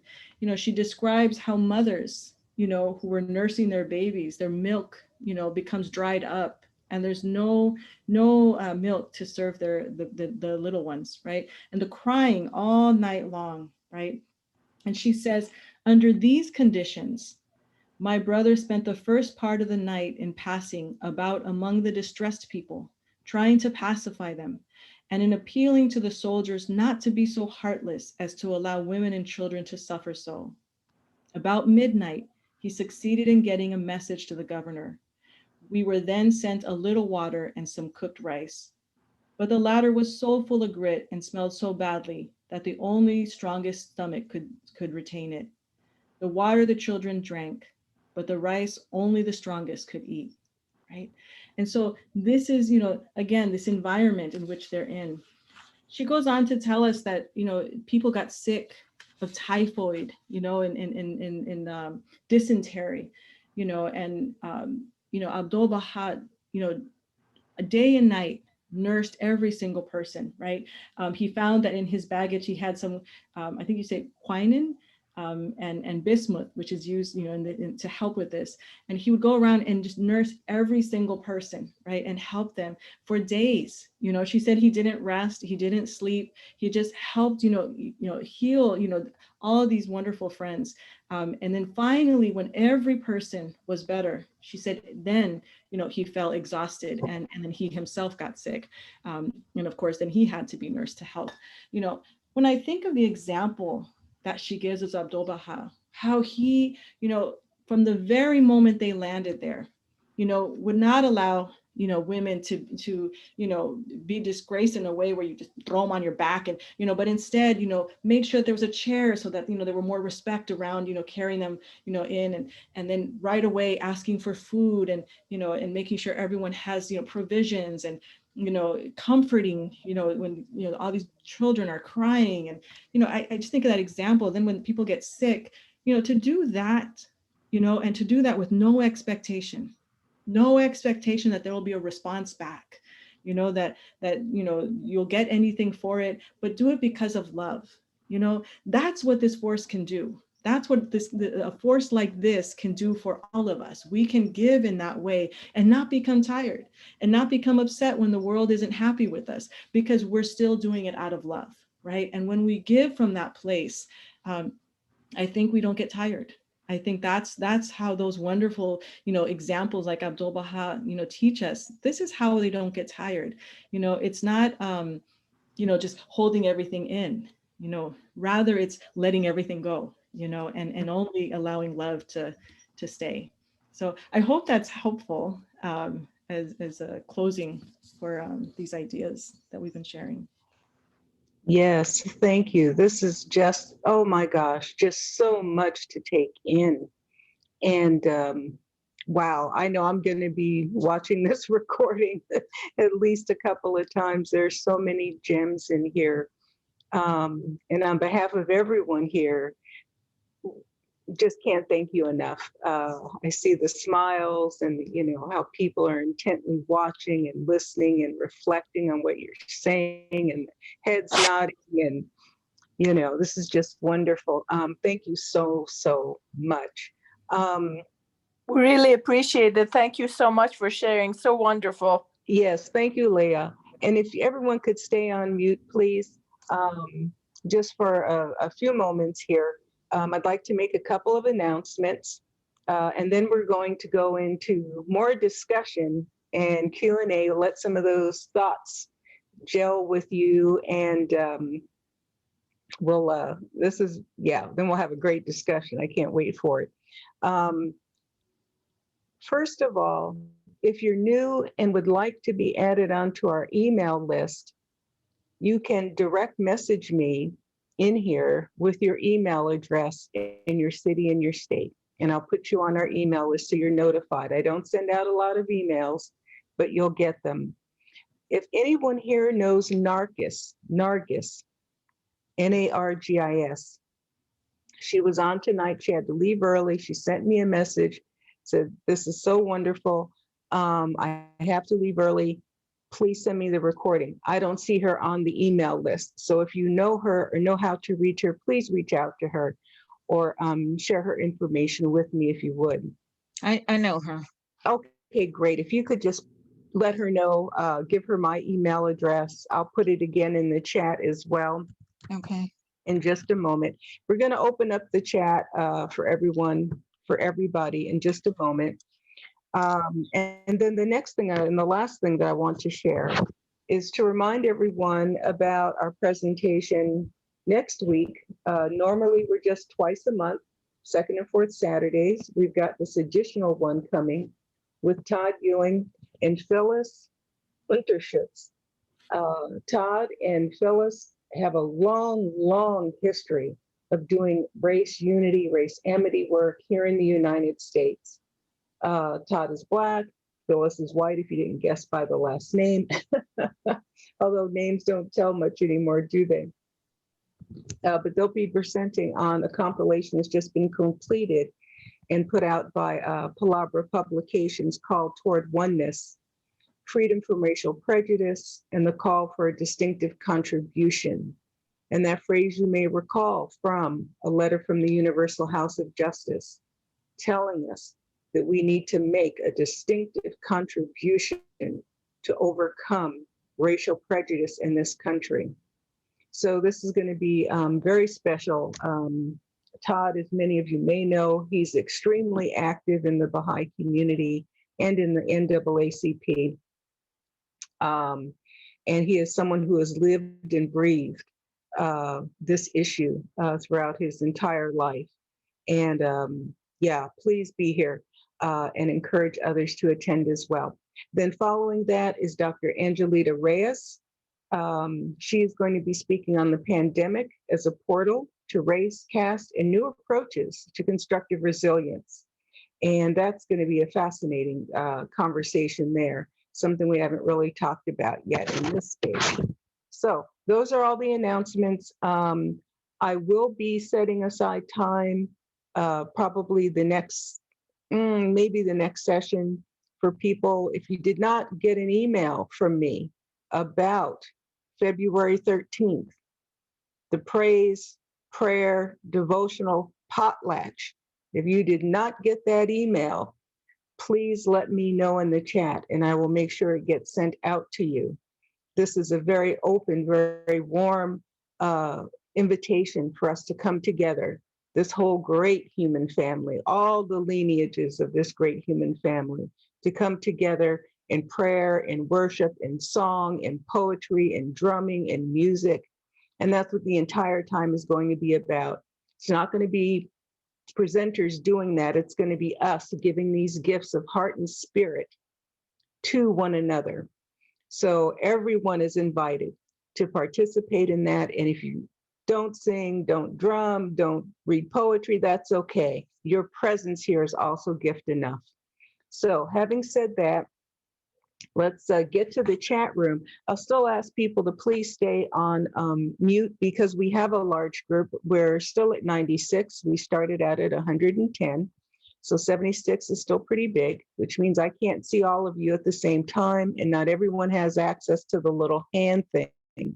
So I'm going to ask you to put your name in the chat. I'm going to go back to the last, actually I have 3 questions that were in the chat before we just broke, and we're going to start with those, and then we'll pick up from there. So I'm going to call on Judy from Florida. She had a question about healers, how to find healers. Judy, would you like to come off mute? Hello. There she is. Good evening. I can't remember if it's Ima or Ima. I think it's Ima. Ima. Ima, I was thrilled with the things you were talking about in terms of your healing at the age of 15. But I also, and please don't take this as a criticism, but there are many wounded people, and you talk about, what you were like before when you were 13. And not only are there many youth who are very confused and wounded and hurt and growing up in dysfunctional families and situations, needless to say, all the rest of us, even who are quite older, we went through our lives without any kind of healing. And so you talk about how difficult this was for you, and yet you were able to have that healing experience. And I'm not quite sure what you mean by that. I'm not, even if you mean like by healing, therapists and counselors, most people don't even have access to those with the situation with healthcare in this country and so on. So seeing as it was so difficult for you, even having had this, really pretty blessed and unusual experience, what about the rest of us? I mean, I feel like, I'm 73 and I often probably cause disunity and issues on my assembly because of my lack of unconditional love. But I don't know how, truthfully. And you kind of imply, you talk about even with, individual healing, you need accompaniment. And where do we go for accompaniment? I mean, I don't know where to go for accompaniment. So as I said, I'm not criticizing you, but when you describe your experience, it seems very unique and unapproachable for many. Thank you. No, that's a powerful, powerful question. I'm not, I think that's why I start with that wonderful quote from Baha'u'llah, in which he says, it's not the purpose of every, divine revelation to affect a transformation in the whole character of humanity, right? And one that will affect our inner our inner reality and external conditions, right? And so, I mean, that's the deal with the revelation. That's every revelation that comes. That's what its purpose is to transform us. And so I think part of that is mystical, and that's something that I think that we, in particular in the West, are just, we want, and also because we're from a material, we live in a material realm, we want things that we can tangibly see. We want it, right? But there's a mystical process that's moving us, right?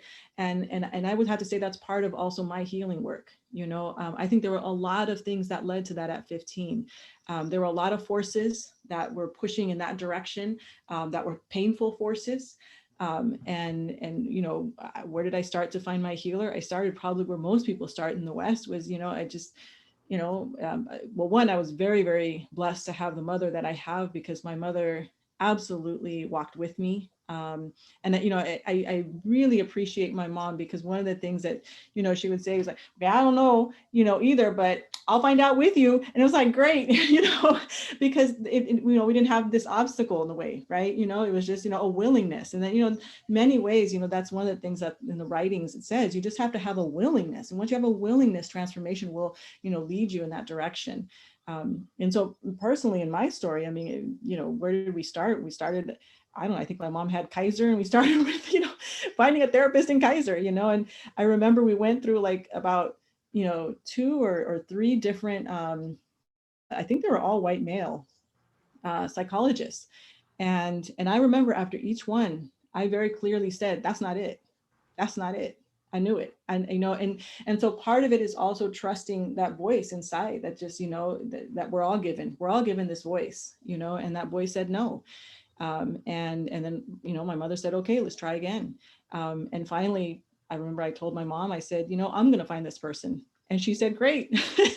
And I did by just, having conversations with people and saying, something needs to change in my life, and ultimately led to, I call her a healer. She was definitely trained as a therapist in the West, but she utilized so much more than that. She utilized understandings from the East, and she brought that into her healing practice.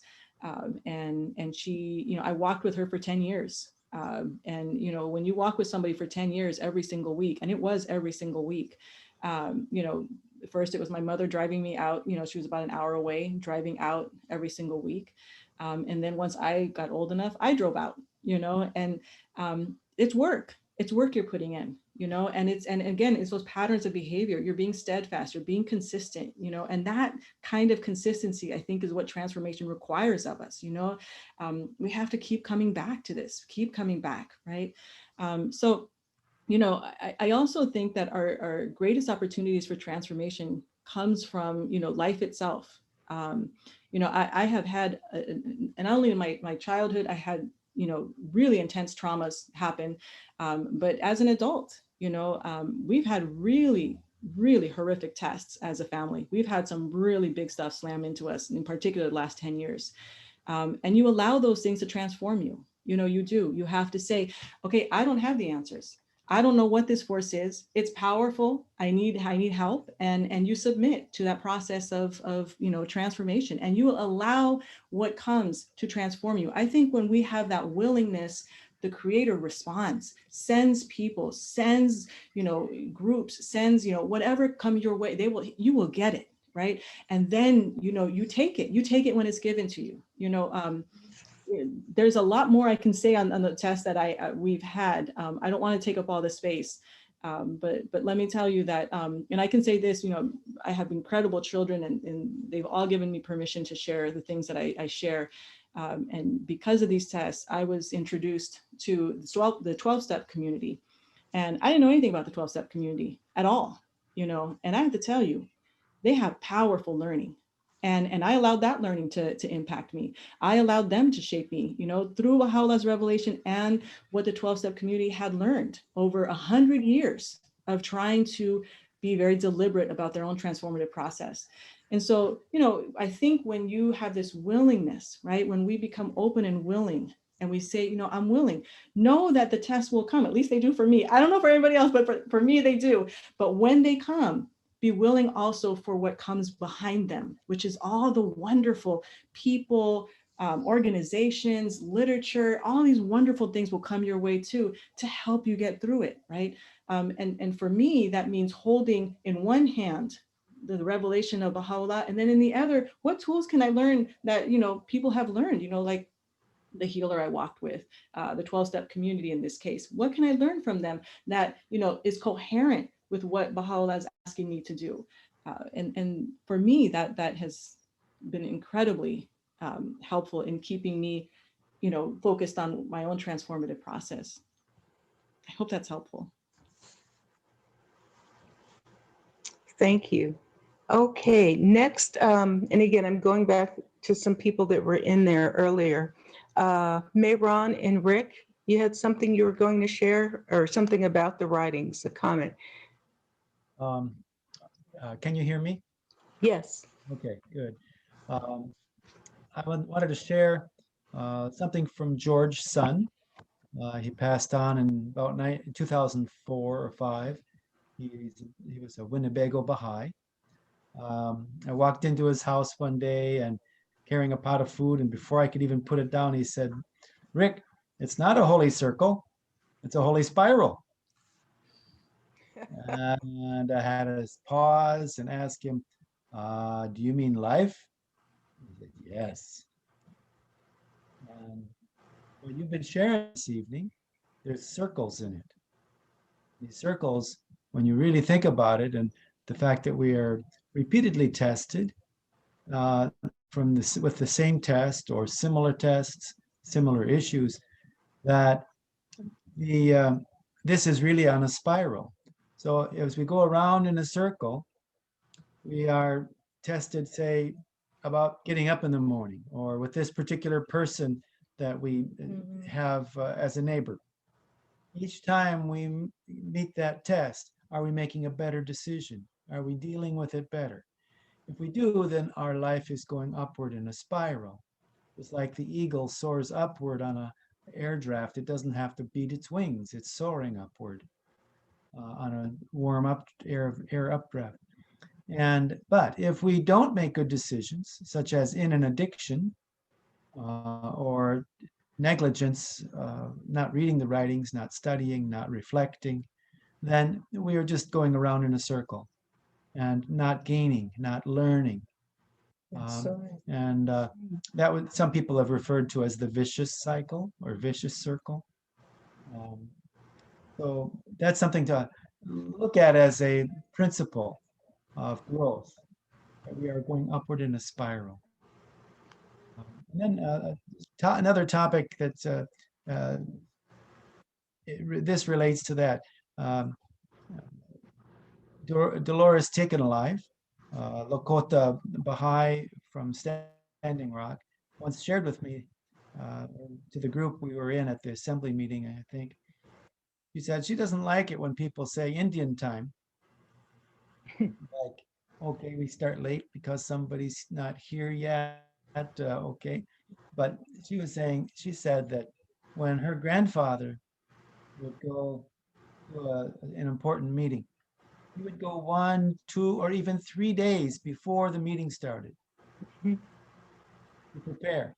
So when he got there, he could pray, go through ceremony in preparation for the event, the meeting that he was involved with.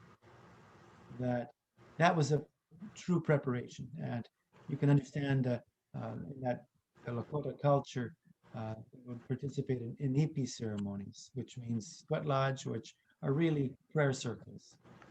And so that is truly Indian time, by preparing before we do something. So before we go to a feast or a spiritual assembly meeting, we do need to prepare ourselves. Enough said? Thank you.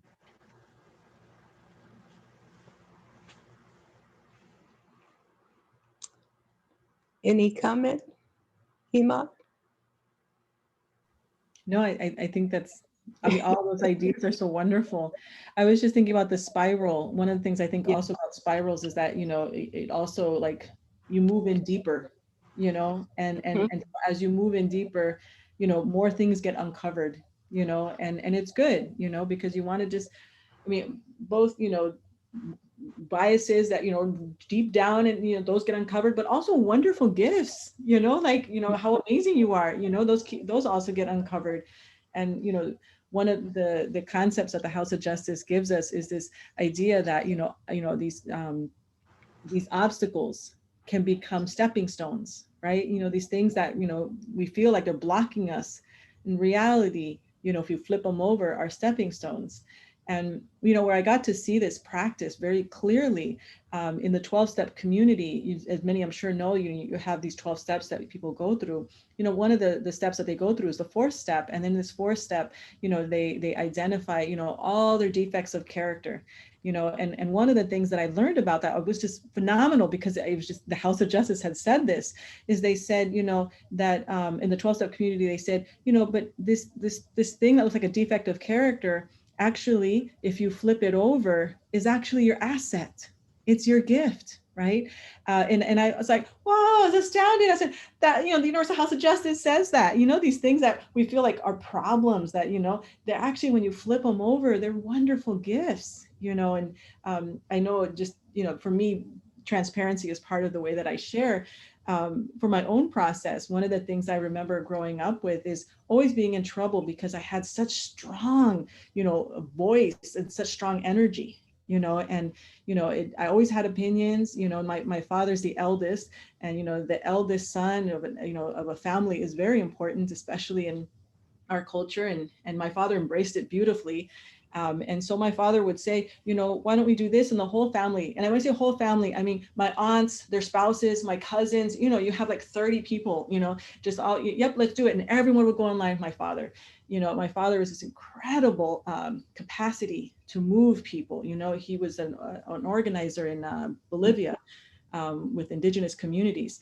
And so, here we are as a family, and everyone's getting in line except for Ima. Because Ima had an opinion. I'm like, well, what about blah, blah, blah? And then everyone's, oh my gosh, here we go. Okay, what? And I'd be like, oh my gosh, and so, over time you think something's wrong. I shouldn't be this way, and you kind of pull back because you think something's wrong, but then you realize that no, actually, if you flip that over, it's actually a beautiful gift. You have the gift of expression. You just have to learn how to work with it. That's all. It's like, oh, how wonderful. I have this wonderful gift. I just have to learn how to work with it. So, that's an example, of these things that flipped in the wrong direction can become an obstacle, right? Because you don't want to take up all the space. But when you turn it and you use it, with divine light, it's a beautiful gift. Right. That's wonderful. I'd like to speak to a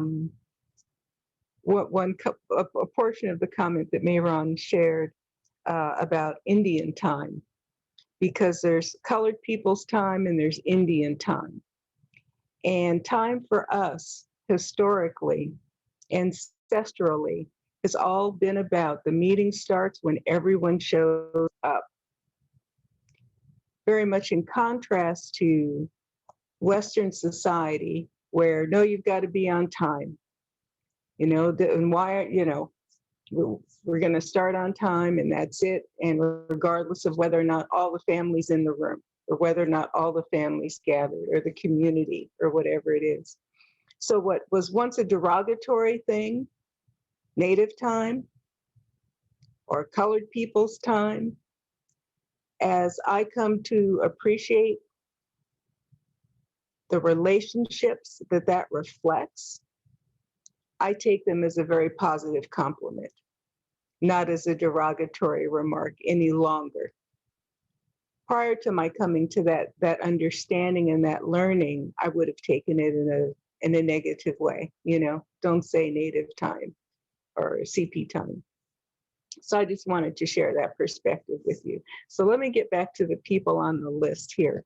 And I'll just read through the names that I have right now. So if I didn't call you, please put your name in there again, because that means I missed you. So it's Rachel Patterson, if she'd still like to comment on her earlier comment, or a new one, I guess. Parva, who wanted to comment on Christina's comment. Then Diane Gunther, and Saranjai. I know I'm not saying that well, but Saranai. Oh, thank you so much. And then Saranai. Oh, that's so beautiful. Okay. So if I didn't call your name, please put it in the chat for me. So Rachel, you're next. I think she's still here. Yes, I am. Thank you. Great. Thanks so much. Thank you, everybody, for the reflection. Oh, yeah. Yeah, mine, I guess, is more of a comment that several people have touched on. I understand the principles that you're talking about. I want to understand them. It's often so hard in the real world, especially outside of spiritual circles. I mean, whether it's a Baha'i circle or a multi-faith circle. And yeah, sometimes it feels like you can start with kindness and clarifying and trying to, but it eventually just proceeds to legal, or it sometimes feels like there's no way to avoid rancor. But I know you talked about the love and sometimes having to leave it to the creator. So I guess that's me still processing things that you've already said, and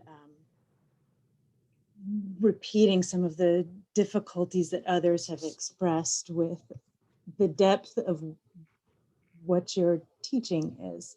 But thank you. There's so much reflection, food for thought. Yeah, no, and I really, really appreciate something that Rachel did right now, which is something I had to learn about, is that we can, understand something here, but then understanding here is very different, right? And so I call that, above the shoulders or below the shoulders. Above the shoulders, you understand something, but below the shoulders is understanding it with your entire being, right? Where all of you is in, right? It doesn't ignore your mental capacities. They're all in there. And it is a different level of understanding. It's a different way of allowing information in. I wanted to say something though about, when things happen to us, at least for me, and this is just the way that I work this, it's not trying to be loving and kind, because that would be from here, right? If I'm trying to love you, what I need to figure out is what's getting in the way of me doing that, because something's getting in the way, and it's not you, it's me. There's something in me that's getting in the way of me loving you, right? And I need to figure out what that is, right? And so that's where I go do that inner work, you know, like, why is this person irritating me so much? What's going on? You know, and I need to go find out, right? Or why is this situation bugging me, right? You know, if a situation happens and I'm like, oh, you know, like, what is that? That I need to go find out, right? And one of the things I always say is that it has to be gentle and it has to be with loving compassion, right? Even for myself, you know, whoa, what's going on, Ima? What's happening? Why is this person riling you up? Let me go find out, right? And so let me dig in deeper. Is it a false belief system I have about myself that maybe they touched on? Who knows? But that's that inner work, right? So if I'm doing that, what I'm not doing is trying to figure out you, right? My focus is not on you. And again, you know, Abdu'l-Baha tells us, right? If somebody has one bad quality, right? And then, you know, 10 good one, ignore the one, and, you know, and remember the 10 and vice versa, right? They have 10 bad qualities, remember the one and forget the 10. Well, the good news about doing this work this way is I'm not thinking about that person's 10 bad qualities. I'm focusing on what's going on with Ima that's bugging her so much, right?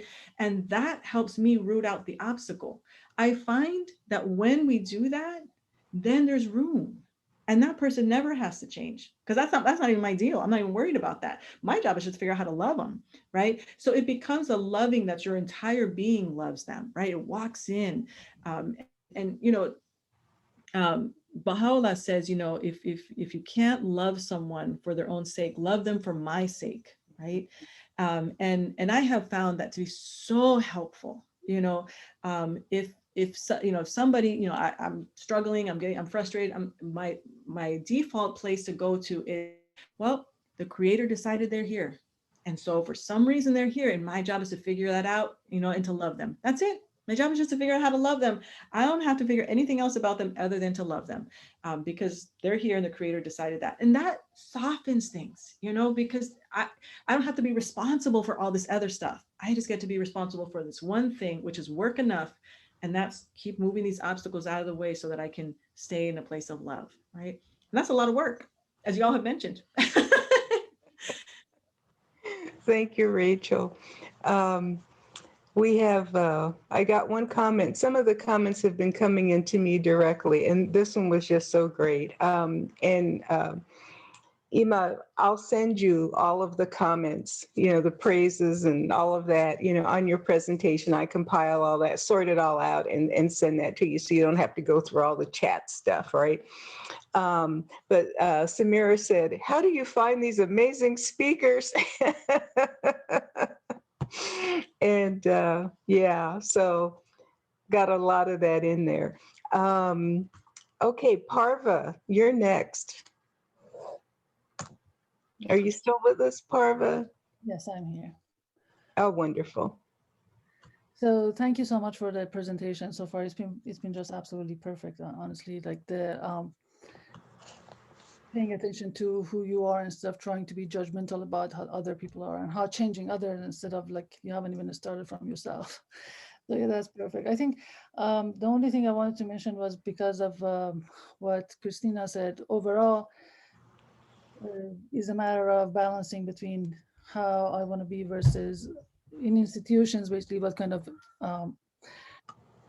how the institution is going to function, because it's one thing that people in institutions can love other people in the community versus how they can even possibly tell anybody, to others who are, I don't know, whether there is conflict or there's any issues, to how to love each other. So that's apparently been the issue here that she was raising, I thought, based on the question that she was raising.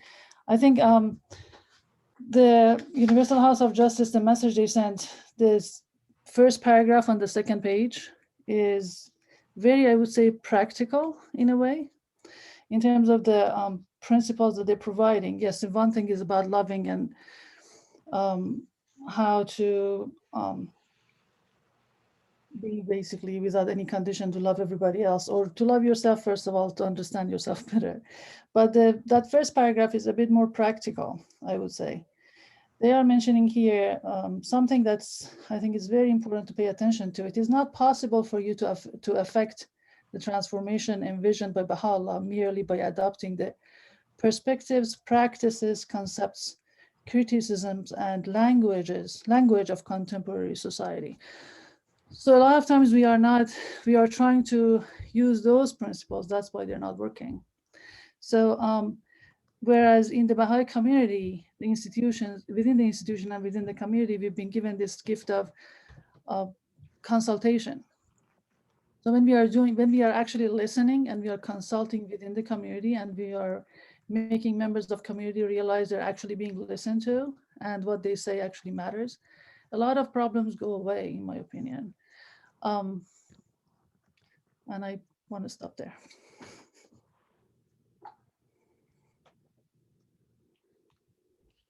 Yeah, no, it's really wonderful. Yeah, agree. I think that, the more that we do this, the problems do disappear. I think because love takes over, right?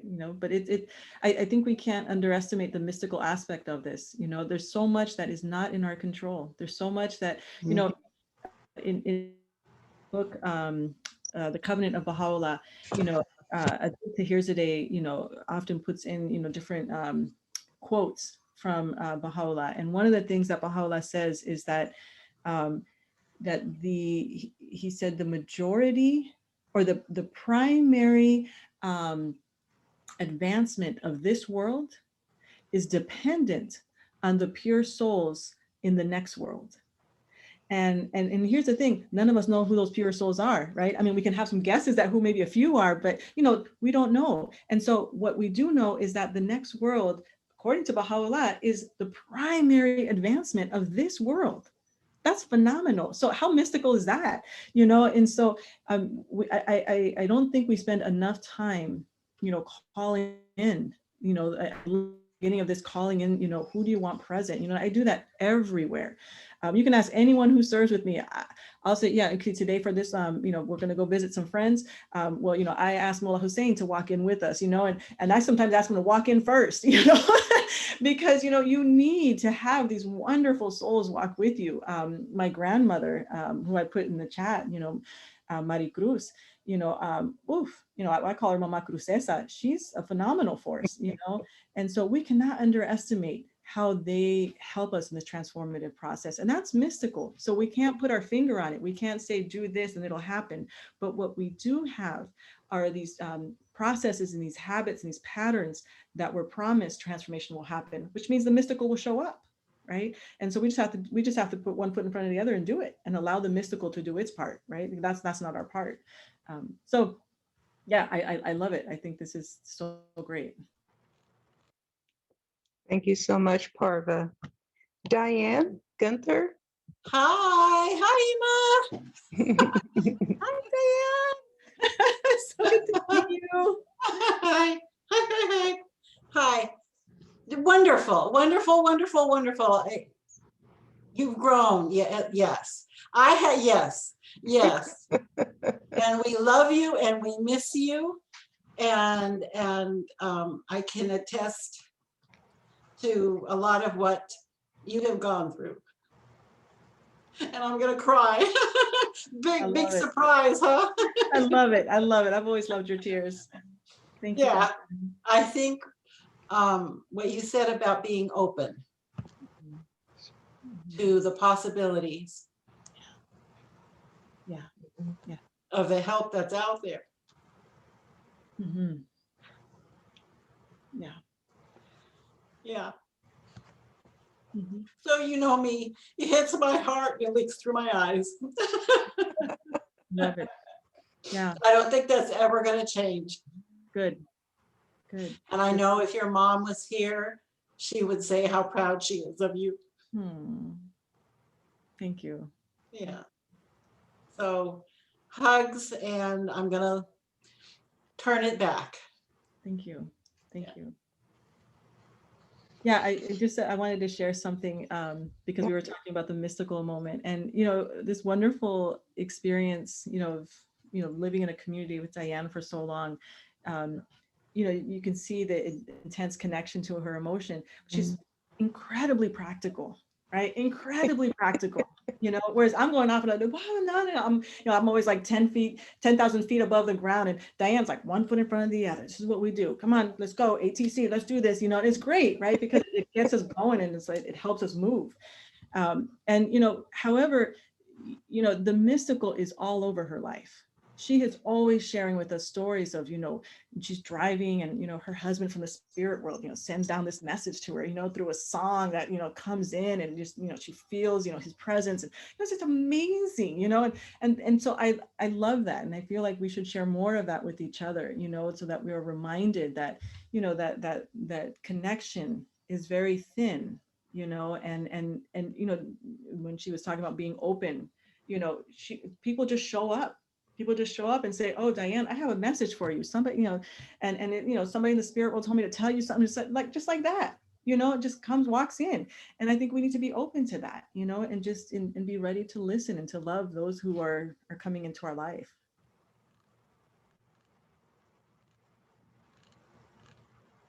Oh boy, she's really weeping over there. I know, it's so great. It's okay. And Diane, thank you so much for that gift of feeling in the heart and it comes out of the eyes, because I'm so much like that. I just love that. Thank you for that gift. I'm very much like that too, except only my nose gets red, not the rest of me, but and it gets red, trust me. Uh, Thank you. Okay, I'm not going to pronounce your name correctly again, but I'm going to try to do better. Saranjai. But you're very close, and I love you for it. So Okay. it's Seronage. Seronage. Okay. Seronage. All right. Thank you, Seronage. No problem. So I'm a therapist by profession, and I've seen some of the comments like, you know, the healthcare is failing, the counseling system is not working, and I was like, I wanted to just give a couple of inputs. You know, when we're going on a healing process, like what Yama shared, it's the persistent. There's three qualities Abdul Baha mentioned that needed so much, which is patient, perseverance, and persistent. Patient, perseverant, and persistent. And you practice all three of them in your journey. And I think the healing doesn't come unless we accept the test. If we don't accept the test and resist the test, the healing does not come. We fight it and we keep fighting, and the test keeps repeating itself. And the most successful stories that I've seen when I was, you know, doing my practice is people that accepted that they have certain challenges, that they have this problem. And when they accepted that, they started embracing the solutions.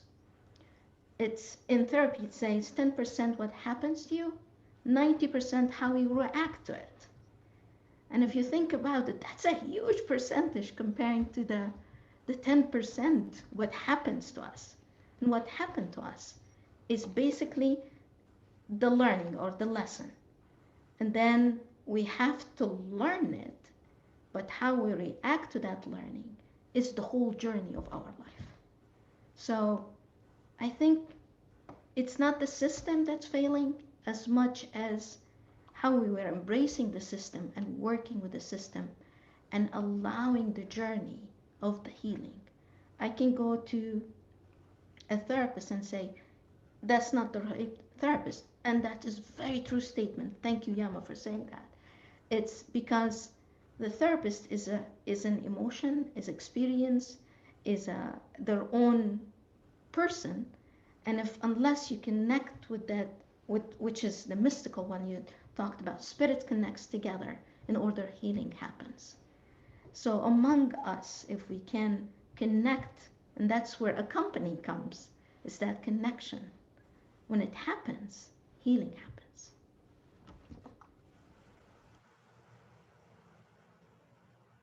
I love that. I wanted to share two thoughts. One is, you know, when you were commenting on acceptance, I think this to me is, you know, just again, it was from the 12-step community, but I absolutely love this.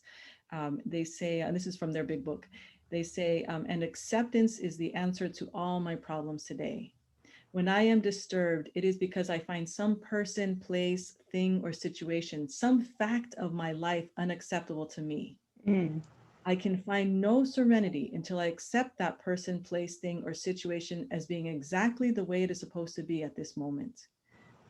I so love that. It's so practical in nature and yet so powerfully true, you know? And once I accept it doesn't mean I like it. It doesn't mean I even agree with it. It just means that this is what's happening right now, right? And when I can accept that, then I think all the forces of transformation can begin to come in, right? Because I'm no longer struggling and resisting with this thing that really just wants me to transform. That's all, you know? And sometimes transformation is just submission, right? It's just submission to the creator and to say, okay, this is way more than I know how to do. So I'm gonna put it in your hands, and just in prayer, you just give it up and say, I give, that's when you say uncle and you just, leave it there. And then you get to go on with the rest of your day. I remember I would have this wonderful friend, in the 12-step community. The way I know the 12-step community so well is I am able, and there's anonymity, but you're also able to express your own if you want. And I do. For me, it was through Al-Anon. And I have a wonderful sponsor in Al-Anon who walks with me. And one of the things that she used to always tell me every time I was just struggling, just because the world wasn't going the way that I wanted it to go. And it was really scary stuff. And one of the things that she would say to me so beautifully, is she would just help me come back to just, release that you can't control that. It's too big, so that one you get to just give to the creator. Right. I'm like, right. Okay. I'm just go give this to the creator. Right. And then she would say this little phrase, and I always thought it was so sweet. She said, now you go have a good day. You just get to go have a great day today.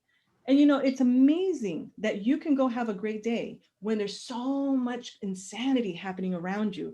But the truth is we can. And that's in our wonderful, writings of Baha'u'llah. We're told in the midst of all these tests, we can be happy, we can be joyful. And it's true, we can. So, just this wonderful, again, friends that have had 100 years learning about this in very practical ways, right? The other thing I wanted to mention, and I that's why I never know what really to say, when people ask me, what do you do? And I don't know. I mean, I don't like saying intuitive coach. I feel like it's too Western. I don't like saying healer, because the healing doesn't happen with whoever's accompanying them. The healing is mystical in nature. Whoever the person is that's walking with them, whether it's a therapist, a medicine woman, whoever it is, they're just walking with them. They're helping create the conditions in which healing can occur, right? But the healing, I believe, is truly between that individual and the creator. And and that's mystical in nature. And so that's why you can't say, well, 6 sessions and you got this. Who knows? Some people, others, it might be, 6 months. We don't worry about that part, because the part that belongs to us is putting one foot in front of the other and really doing the work of, developing these new patterns of behavior inside of us. And that takes time. It's really life work. It becomes the way you walk, and it's really wonderful, right? Because you're so grateful that you have a new pattern of walking this world. One in which Abdul Baha is, he said, become wary of this world. I don't know about the rest of you, but I'm pretty wary right now. And so that's a good sign, right? Because that means that then you're digging in deeper inside of yourself.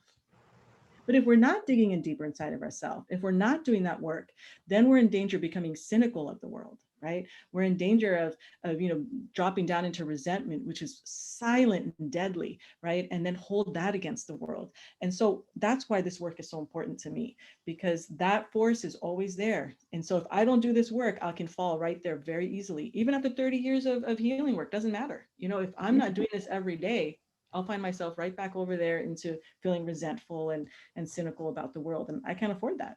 Yeah. Ima, could you reconnect that again? I'm totally with you on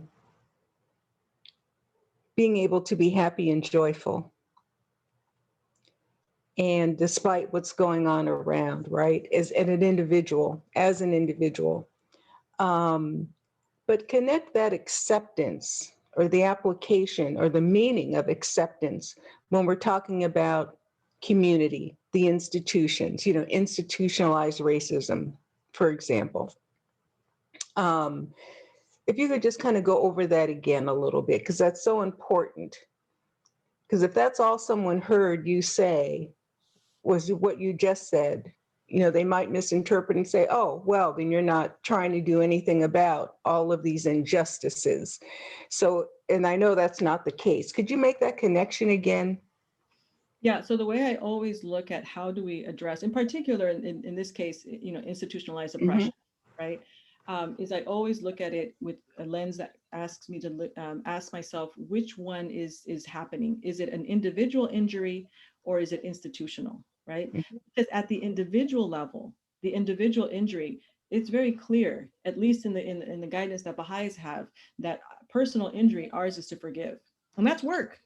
It doesn't mean, and this is the thing I think is really important, it doesn't mean that I don't get to have my emotions. I have my emotions. And that's why I wanted to share my own process on Wednesday. You know, I cried and I was angry. I was hurt. And, you know, and I was able to release that. But see, once you release it, then you come back to peace. You come back to love. You come back to the truth. Right. And from there, you can make much more powerful decisions. Right. If I make decisions from my pain, you know, and my anger, it's not going to be good decisions. But if I come back to a place of love, I make powerful decisions. Right. Because I have, you know, the force of the universe working with me. So that's at the individual level. And at that level, I can do this, you know, processing my emotions really helps. At the institutional level, if there's institutional oppression, right, it must be dealt with another institution because they have matching responsibilities, right? If an individual tries to address an institutional oppression at the individual level, it's not equal. And so then it causes more harm than good, right? So we don't forgive institutionalized oppression at all. You know, I mean, the House of Justice is really clear about that. It's an aberration of anything that is natural, right? So institutionalized oppression is not only not acceptable, it is something that we must address. And we have institutions both within the Baha'i faith and outside of the Baha'i faith to address it. Right? You have your local spiritual assembly. And I have many friends say, yeah, but they won't unless you bring it to them.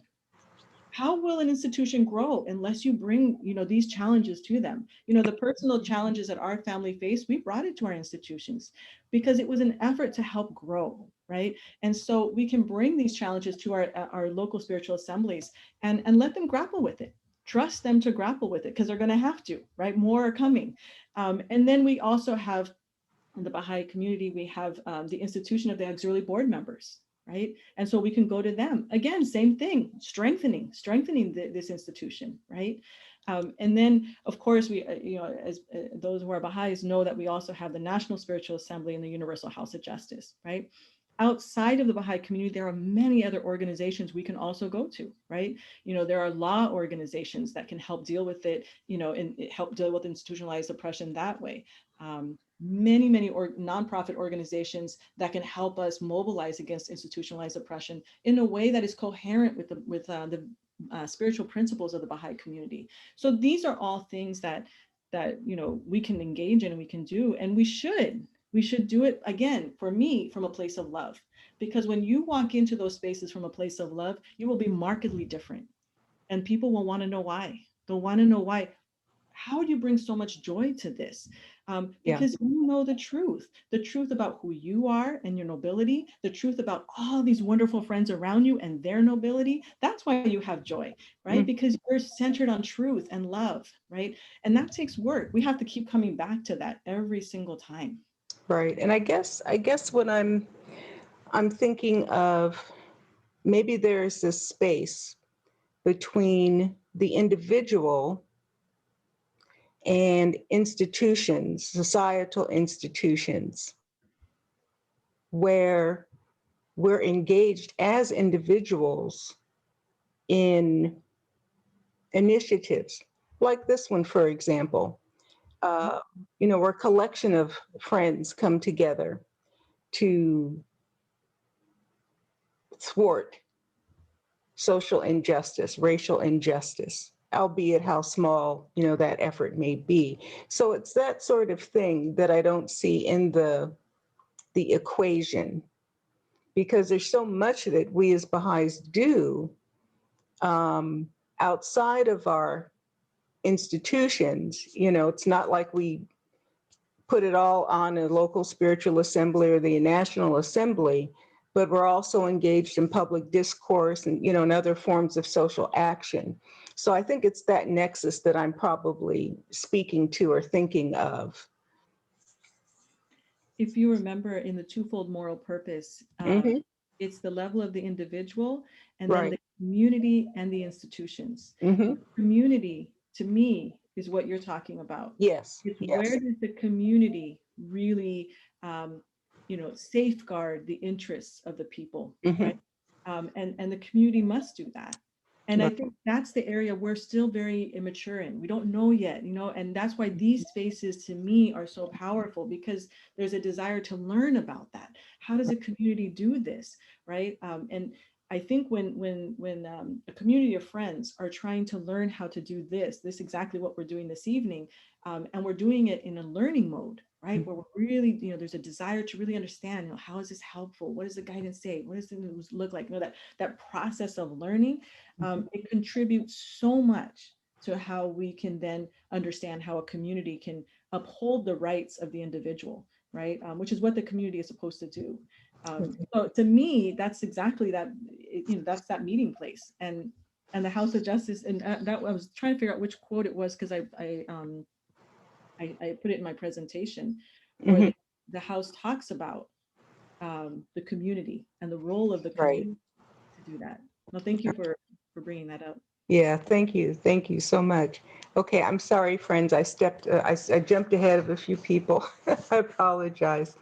I have Omar, I'm sorry, I can't talk. Ormond, Amir, and Doug. And I'm going to go back and check the list. I know a few more messages are in there. So Ormond, did you want to address your question, or did you want me to read it?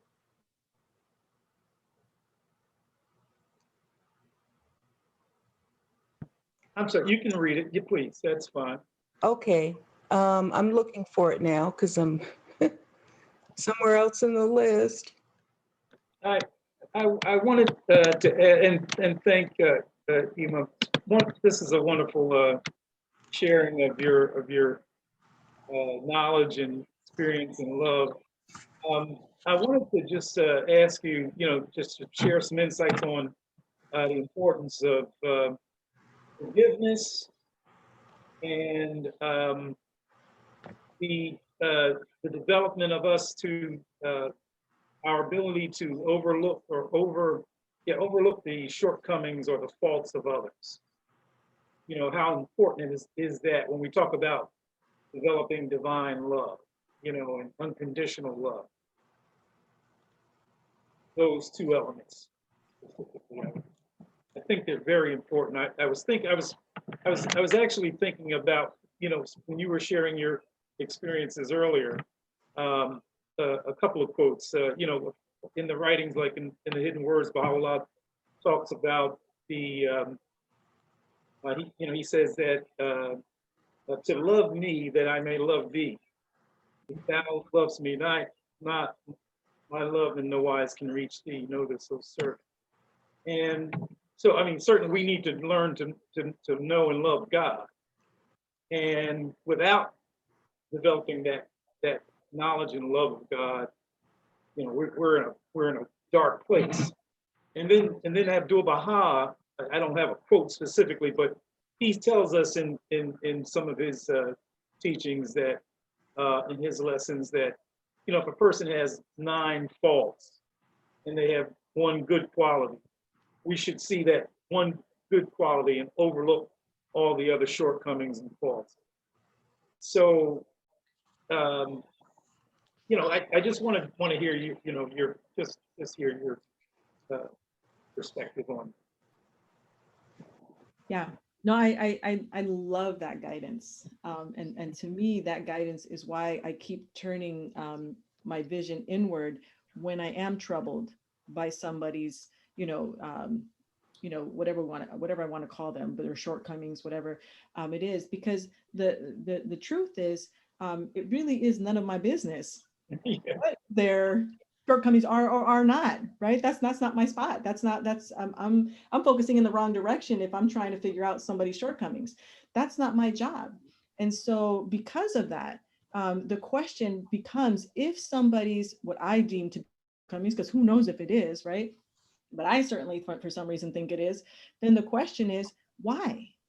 Why do I think that? What's going on inside of me that I think this person has this shortcoming? Because mostly it's not, it's just is to me, right? And so then I need to go in and find out. I need to go in and do it. And that's that work. That's that work that, you do when you go in, and there's many, many tools to do that. I have mine and I shared one tonight, but there's many, many ways in which we do that work, and a lot of it, for many of us is in prayer as well, and just, just asking for, that freedom from that prejudice that's sitting in my heart, that's keeping me from being able to ignore that quote unquote shortcoming, right? So yeah, no, I love that guidance, because that guidance is actually one of those strong spiritual principles that keeps me from making the world responsible for me being okay. It's my job to be okay. Now this is at the level of the individual, right? Because institutions have to and must protect the community. And we cannot,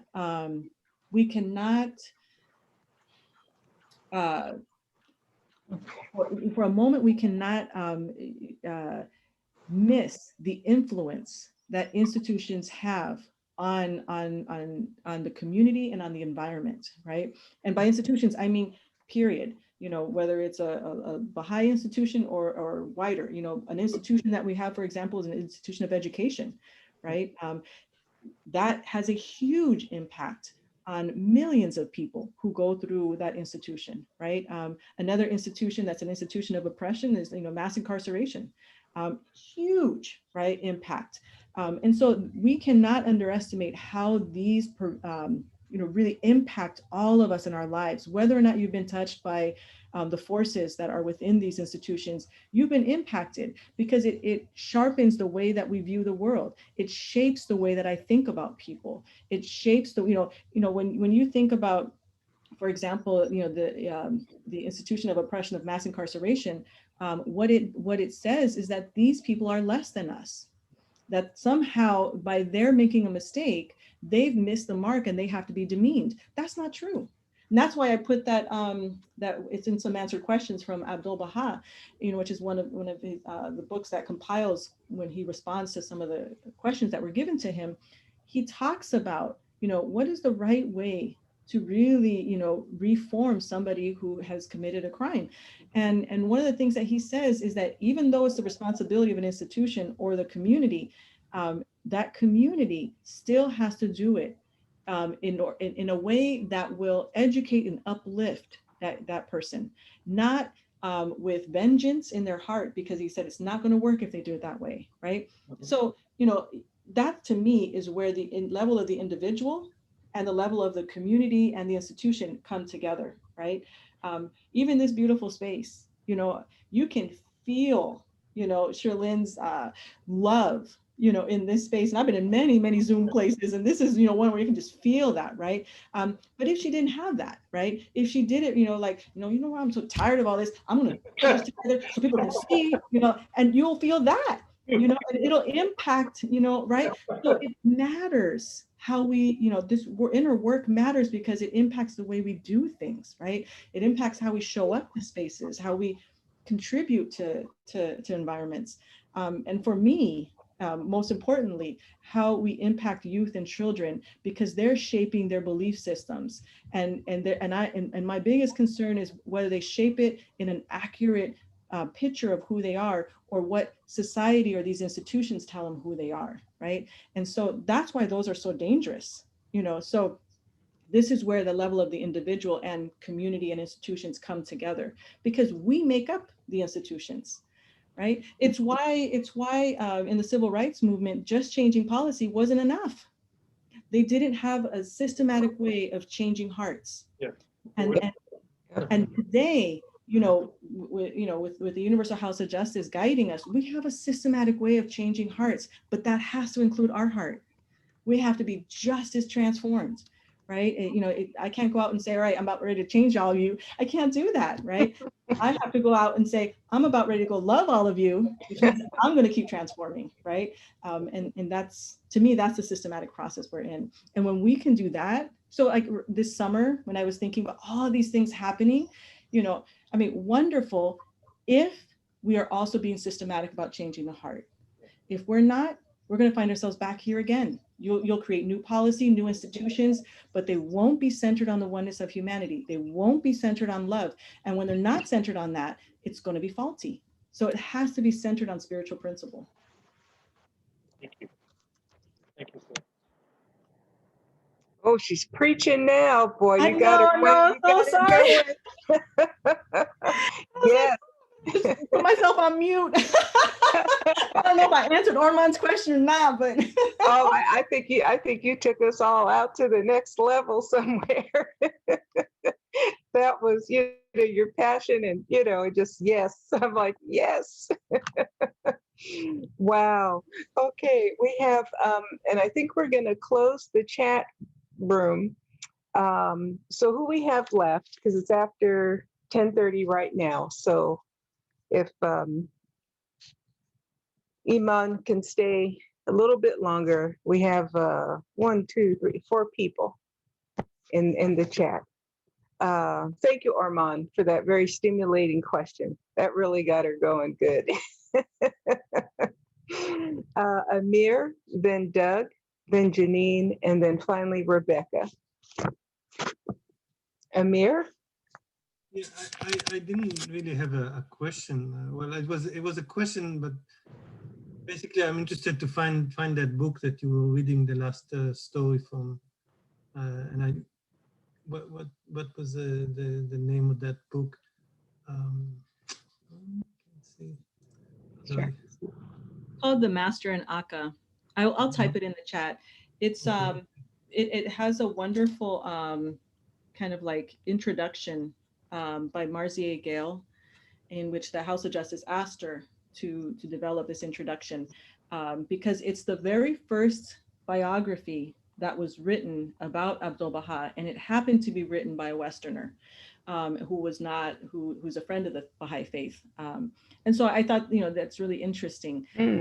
But I think truly the gift of this book, and the introduction will say it too, but I agree with it, is it has this very long and extensive narrative from Bahia Khanum, his sister, and she gives us intimate glimpses into, truly the transformation of the master. And, as Baha'is call Abdu'l-Baha, we call him the master because he's just truly mastered all these things that we're trying to learn.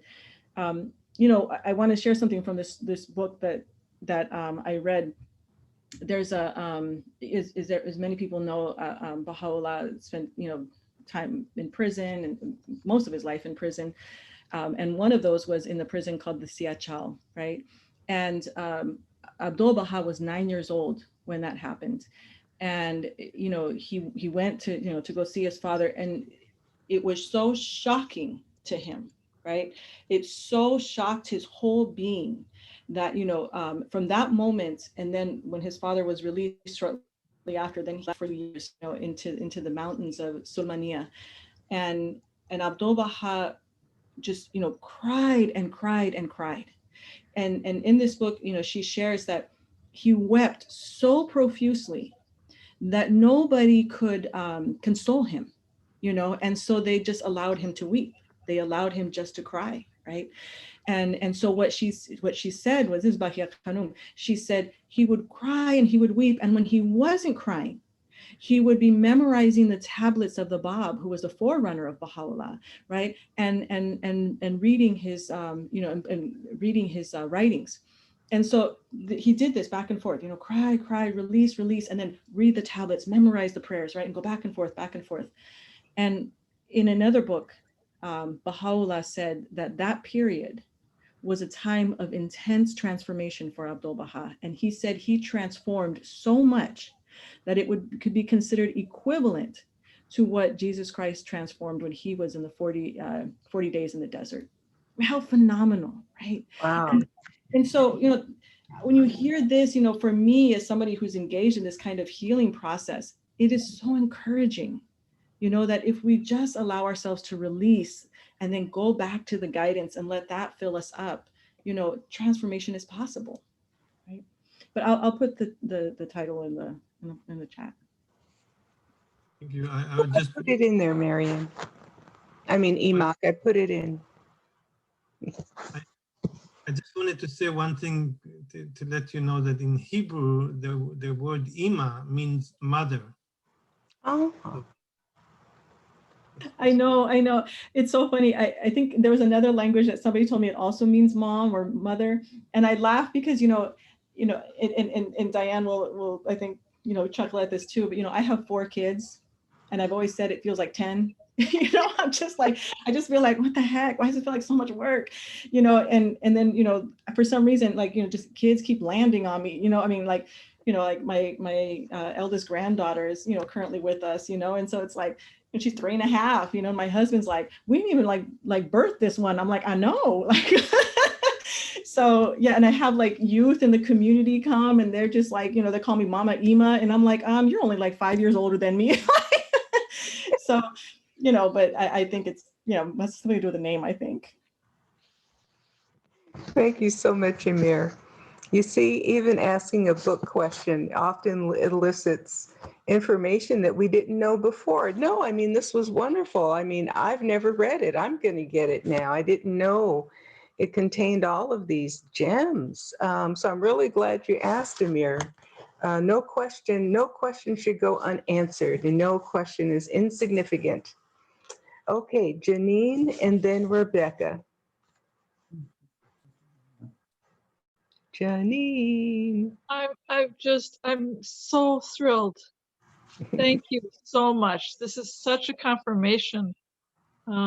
Everything that you've said, I've hung on every single word. So I really want to thank you. And I wanted to mention when you talked about AA and how they help us to overcome resentments. And I don't know if the Baha'i friends know that August Farrell, who was a psychiatrist, was the one who actually started like AA,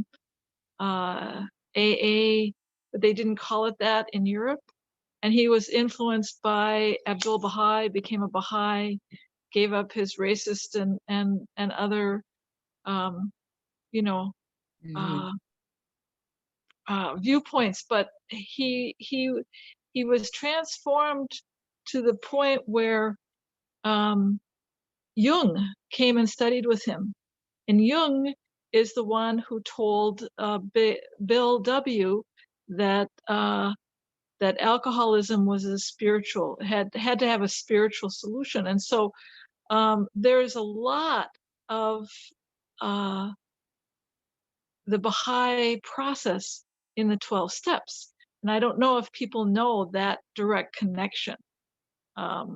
So this part about resentment and how when you go through the 12 steps, if you do the 4th step, particularly in a way that the Mexican AA, certain ones, they do a 4 and 5 step where they help you let go of resentments to the in a weekend. You know, so we talk about transformation can take a long time, but it can also take a very short time to understand that there are things you don't know about yourself. And so when it's hard to love, it's if you can understand that there's things that you don't know about yourself and patterns that have been passed down to you for generations that you don't know exist. And when you talked about, you know, the mystical part about we get closer to God, to Baha'u'llah through these 12-step programs, but we also have access to those prayers throughout the writings, throughout the prayer books that are so powerful for our transformation if we meditate on them. And if we, as you said, to call on.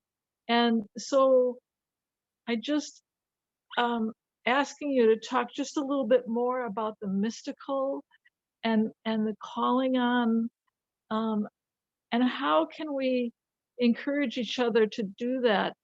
I know Shoghi Effendi says that our faith is essentially mystical in nature, and I just, with tears in my eyes, I just thank you for making it so real and practical. So I don't know if there's more in that line that you can speak about, making it easier for us to give something to God and to Baha'u'llah, because we like to take it back. You know, we say we're going to give it, and then, you know, and then we hang on to it. So how do we let that go? Yeah, no, thank you for bringing all of that in, and especially bringing in, you know, Carl Jung. I absolutely love his work and feel that he was far ahead of his time. Yeah, if anyone's interested in you know, seeing where in the West, I feel like the connection and the learnings of the East, you know, we're able to really make an impact. You just look at Carl Jung's work. I think it's phenomenal. Right, and I just want to say, and he went to Switzerland and he studied with August Borel, and that's where he got the influence. Some of it anyway. Great. That is so great. That part I didn't know, so I'm excited about that. Let me, I'm going to share my screen again just quickly, just in terms of like, to help think a little bit about the mystical. At least for me, this is the way I think about it. So this is a tool that I developed. Some of the tools that I use are, you know, of course, you know, the healer I walked with gave them to me, and, you know, the 12-step community has some, but this one I developed, and I really developed it from really, you know, what I think it's Ormond was sharing earlier, you know, the guidance from Abdul Baha, that really it's none of my business to be looking over here at people's, you know, perceived defects of character or, you know, shortcomings. It's really mine to kind of come in and find out what's going on with me. And so, you know, when I share this process, you know, of this continuous keep coming back to, you know, what's going on, keep looking at myself, what are my own shortcomings. When I do that, this kind of back and forth right here, this movement back and forth like that to me is a spiritual muscle that we're developing. It's a spiritual muscle that helps us keep, you know, strengthening that capacity to come back over here, right? And so that spiritual muscle, you know, when will whatever is happening out here stop impacting me in here? That's not mine. That's the mystical piece.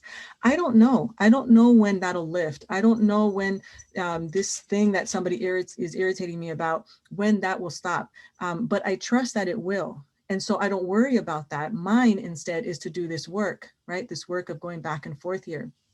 And, you know, we have examples of this, you know, in previous, you know, dispensations. In the dispensation of Christ, you know, we have Paul. And Paul, you know, he's so incredible in so many of the teachings that he shares. But there's one in particular, and I'm looking for it now as we speak. Here it is, in which he says, and this is from Paul, and he says, "And lest I should be exalted above measure through the abundance of the revelations, there was given to me a thorn in the flesh, the messenger of Satan to buffet me, lest I should be exalted above measure. For this thing I besought the Lord thrice, that it might depart from me. And he said unto me, my grace is sufficient for thee, for my strength is made perfect in weakness. Most gladly, therefore, will I rather glory in my infirmities, that the power of Christ may rest upon me.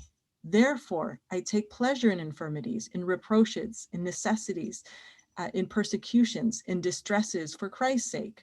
For when I am weak, then I am strong." Absolutely love that, because, you know, what to me Paul is helping me understand is that those things that bother me, right, whatever that is, it can be small things or really huge things, whatever it is that is really bothering me, right, you know, he asked God to remove that. He said, just, you know, get rid of it so I don't have to deal with that anymore. And God said, no, actually that is where I keep you close to me, right? Because you learn to depend on me. And again, that's the mystical aspect of this, right? We have that same understanding in Baha'u'llah's revelation that, we see that in one of the wonderful tablets that he wrote called the Fire Tablet, right? Where, he says, thou was created to bear and endure. That's the deal, like ours is to keep doing this work so that we can transform, right? And so for me, the mystical comes in when you're really developing that spiritual muscle, that going back and forth. And when is that going to happen? I don't know. I can't put the timeline on the creator. He created all of this. I'm surely not going to put a timeline on him, right? So I'm just going to keep doing my part, right? Which is this work of going back and forth. And I think when that becomes a habit, that's just what you do. And I think that's what Paul is trying to help us understand, is that then you are grateful. You're grateful, when Baha'u'llah says be grateful for tests, I think that's where it comes in. Because, it helps you strengthen this. You're like, oh, here we go again, one more time to strengthen that muscle, right? But you have to do that back and forth. And I think it has to be gentle and with compassion, which the Buddha was such a great teacher of compassion, right? We have to be compassionate with ourselves, and Shoghi Effendi talks about that, about being compassionate with ourselves and patient and forgiving with ourselves, right? These are all gentle qualities. We don't want to be harsh with ourselves. We want to be loving, and I find that when I do that, then I'm loving to the rest of the world.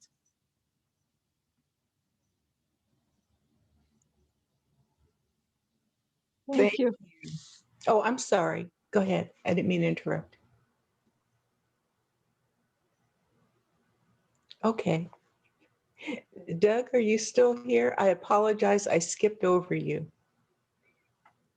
Yeah, that's okay. It's a clarification that we want, but Baha'i actually will ask for that. Okay.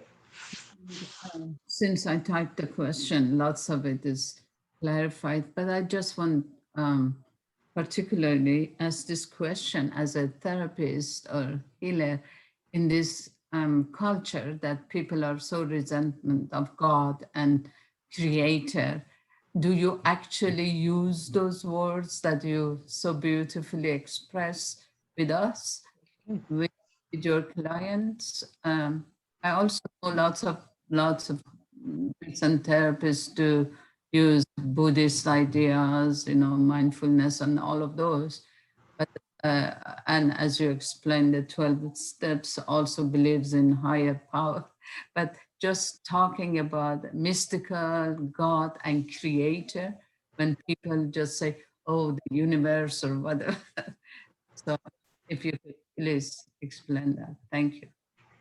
Yeah, no, that is such a great question. And absolutely, I do. And, I've had a range of people from, no relationship with the creator to, I worked with somebody who worked with African deities, none of that is, again, none of that's my business, right? Their relationship with the creator is so personal and it's between them and the creator. I do know that the mystical is in this work. And so I'm very clear about that. And I bring it in, I actually bring in the noble self. The noble self comes in often to do this work with us. And when I bring in the noble self, I explain that concept that Baha'u'llah helped us understand, and I'm learning more about this noble self, right? But when I talk about the creator, I ask them, just to think of whatever being created this immensity is so beautiful. I mean, we have mountains that have been here for millions and millions of years. How phenomenal is that? I don't know who created that, but that's amazing, right?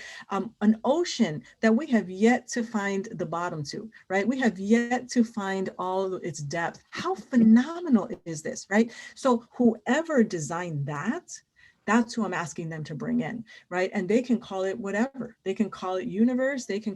That's not my part. I'm not interested in that part. I'm rather interested in that they keep coming closer and closer to the truth of who they are, which is that noble self, right? And anything else that is not drawing people close to the truth of who they are just obstacles. They're just obstacles we need to remove, because the longer we can spend in the truth of who we are, then the more the creator can do his work, right? He can utilize his wonderful instrument. So yeah, I do bring it in, and that's how I describe it. And so far, everyone follows. Everyone says yes. And I talk about faith, and I said, this is how we develop faith. And they're like, oh, you know, and yeah. Thank you so Take much care. for Yeah, that really is a very good question. It's great to have all these healers on the call. I should have asked sooner. All the healers, raise your hand so we can get your names and numbers. Because we're all looking for somebody. all is the great healers. Yes, you're all great healers, trust me. Okay, last up, excuse me, is Rebecca. And if we have time, I'll just throw this out, epigenetics. Rebecca, if you have anything to say on that, but let's go to Rebecca. It's good to see you, Ymasumac. It's good to see you. I think I may have gotten most of what I was pondering answered. I was thinking about the relationship between unconditional love and justice. And I think that if I understood correctly, that's really implemented more from institution to institution, not necessarily between individual and individual. Am I understanding that correctly? All right. That's my understanding from the writings. The writings Okay, are clear. I just started to get there about 5 minutes ago. I went, wait a minute, that's what she said. Okay. So that was it. I know it's late, so I won't go on. I could talk to you for hours. Thank you for this. I woke up, no kidding. I'm not usually this kind of person. I was depressed this morning. I self-identified. This is depression when you don't want to get out of bed because there's nothing to get up for. This is depression.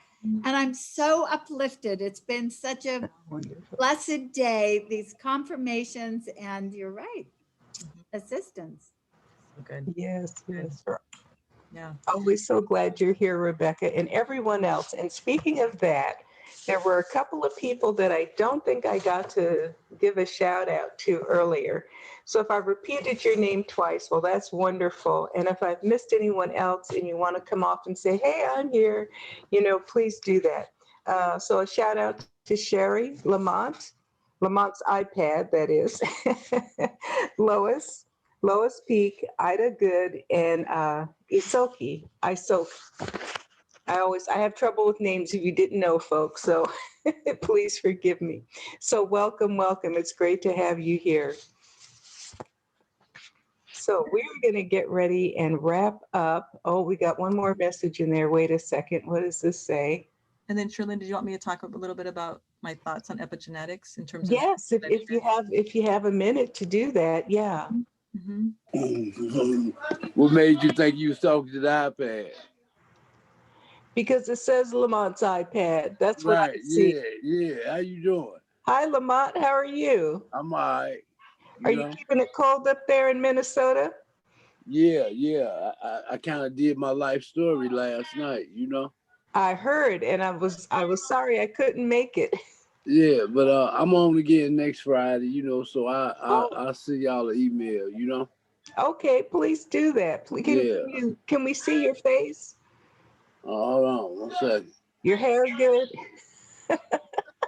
Yeah. Come on, Lamont. You see me? Lamont, yeah, good to see you again, Lamont. Right, how everybody doing?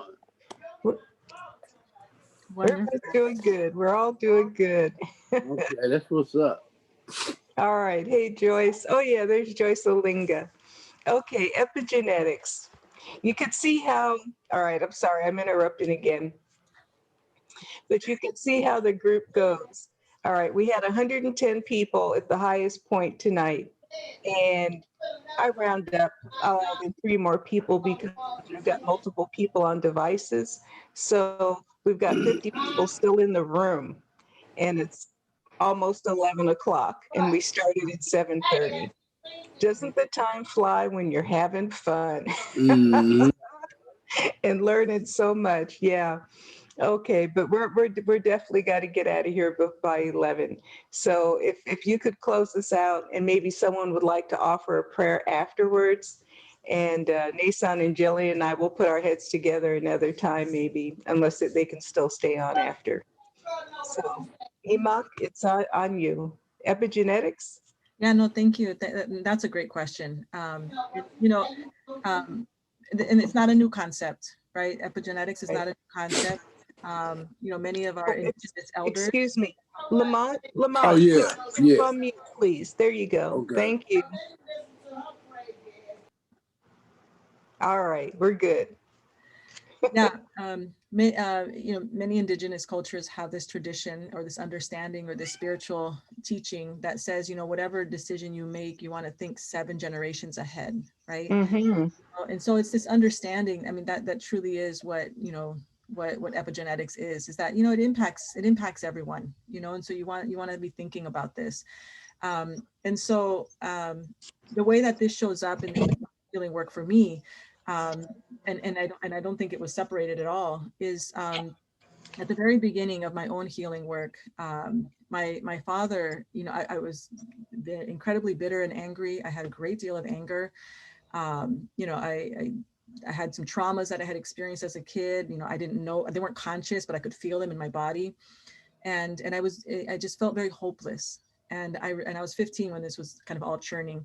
And my father, I remember, who always called in our ancestors in every step that we did.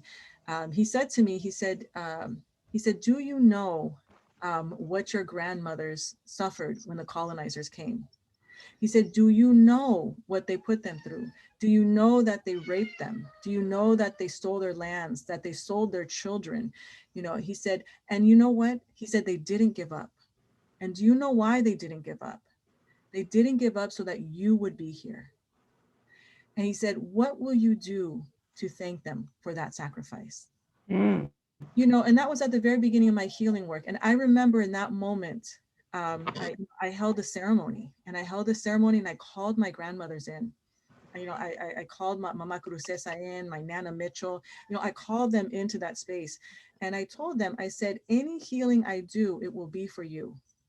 It will be so that your voice gets stronger, right? Because we know that the healing work or anything we do in this world in service can impact the spiritual growth of those who have gone to the spirit world, right? And actually, Baha'u'llah tells us this is the only realm in which we can actually work on advancing spiritually. In the next realm, it is dependent on the prayers and actions of those in this world and on the grace of God. That's phenomenal, right? So, I mean, like, let's get to it, because this is the only one where we get to actually exercise those muscles. And so, you know, I wanted to offer it in their name because I knew that whatever traumas I was experiencing, they most likely had as well. And they did not, for whatever reason, have an opportunity to absolve those. And so it was mine to do it for them, right? And so I don't know if it's because of that or maybe regardless, because my grandmothers are pretty hardcore, they showed up in all of my healing work. I mean, you know, the way I do healing work is, you know, we close our eyes and we go, you know, literally just breathe into our body. And I would see my grandmother walk in, you know, I would see my grandmother walk into that space and just be right there with me. You know, I had a group of grandmothers heal, you know, this very intense trauma that I had as a child. And there was an aspect of this trauma that could not be healed. It just, you know, it was too devastating. And so what my grandmothers did was they came in from the spirit world and they all put their hands on it and they were chanting. You know, and they just chanted, and through their hands, I saw light. And I knew that that's what they were doing to heal it, because you can't heal something like that in this realm. That's mystical. That has to be done in the next realm. And so, you know, I think epigenetics shows up in not only in our habits and our belief systems, right? Belief systems that we carry about who we are, but they show up in our bodies. You know, I mean, you know, like they're in our genes, you know, they show up in our bodies and the way we carry ourselves. And, you know, and so when you do, you know, whatever healing work you do, it should include the body, you know, so that the body can release that trauma, right? And because the Universal House of Justice is so strong about, you know, this twofold moral purpose, I know that there's an aspect of collective healing that we are still learning about. And I'm not sure what it is yet, but I feel that there's something that has to do with holding each other, when we're walking through, things that we're trying to release. And I think we're going to learn about that, and that's going to be another powerful way of releasing, so that, some of the things that were shared earlier about, well, if I can't, access a healer, I can't do that. I think this is where the community is going to learn how to do this for each other, right? So that everyone has access to a loving group of friends who can hold them through these difficult moments, right? And so to me, that's where epigenetics shows up, and it's real. And I think it can be healed and it can be released. Oftentimes there's a lot of fear that we have that doesn't belong to us. It belongs to our grandmothers, and we need to give it back. We need to say, that's not my fear, so that I can deal with my own fears, because those are enough, right? And just release the other fears, and so this is all part of this process that we can go through to release these things, so that they no longer become obstacles to not only to love, but for us being present, right? Because if you're the creator's creation, you should want as much of you as possible to be present in every room that you're in, right? So the creator can really utilize his creation. And to me, ultimately, that's the goal.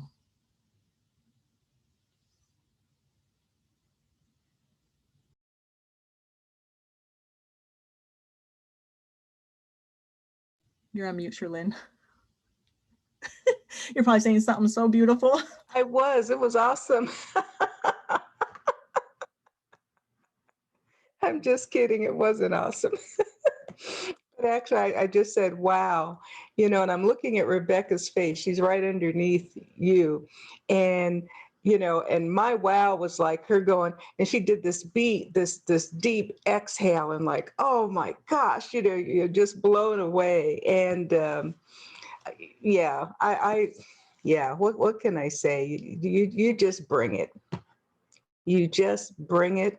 You just bring it. I can't wait to listen to the whole thing through, because I get distracted, I have to respond to this or watch that kind of thing. So, I miss pieces here and there, and I can't wait to watch it. And Nason and I will do our best to get this recording out. As always, you'll get an email telling you it's ready. Yeah, as always, we'll do that. I really hope you will come back again. And perhaps, as a topic, this is something that came up, what you just spoke about, actually, and that was learning how to provide that collective healing space as we're going through these traumas that we know are going to continue to happen and probably even increase, as this old society is breaking down and we're all busily, trying to work to create that replacement. And, just like the incident Wednesday, and I was in some spaces and, there was this need to have this, this conversation, this sharing, this getting it off the chest. And we recognize that, yes, that's something, we need to be prepared to do.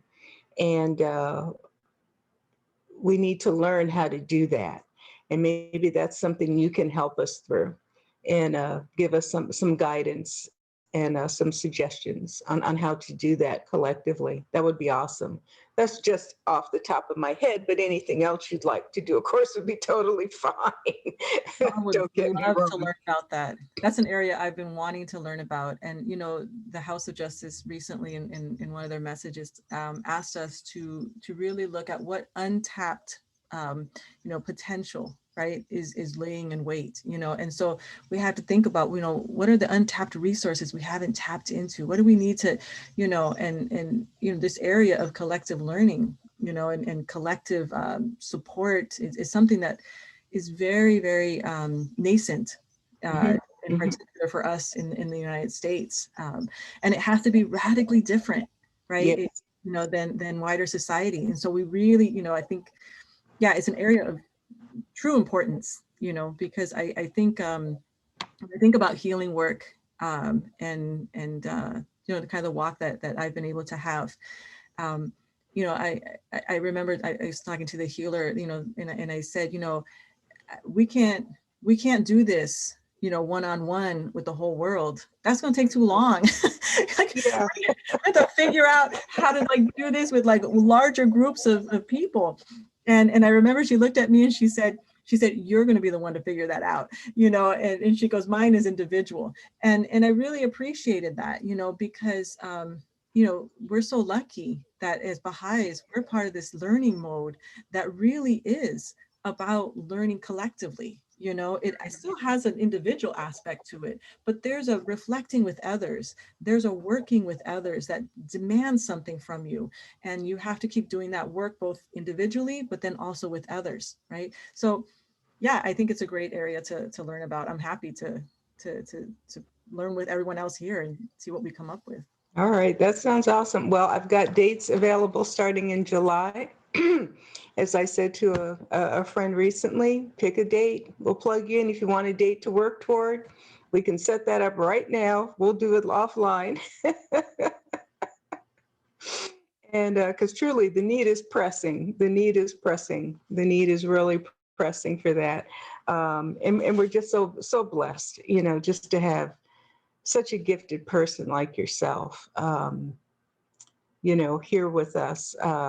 I can't thank you enough. I can't thank you enough. Okay, I'm going to get her name right this time. She's offered to do a closing prayer for us.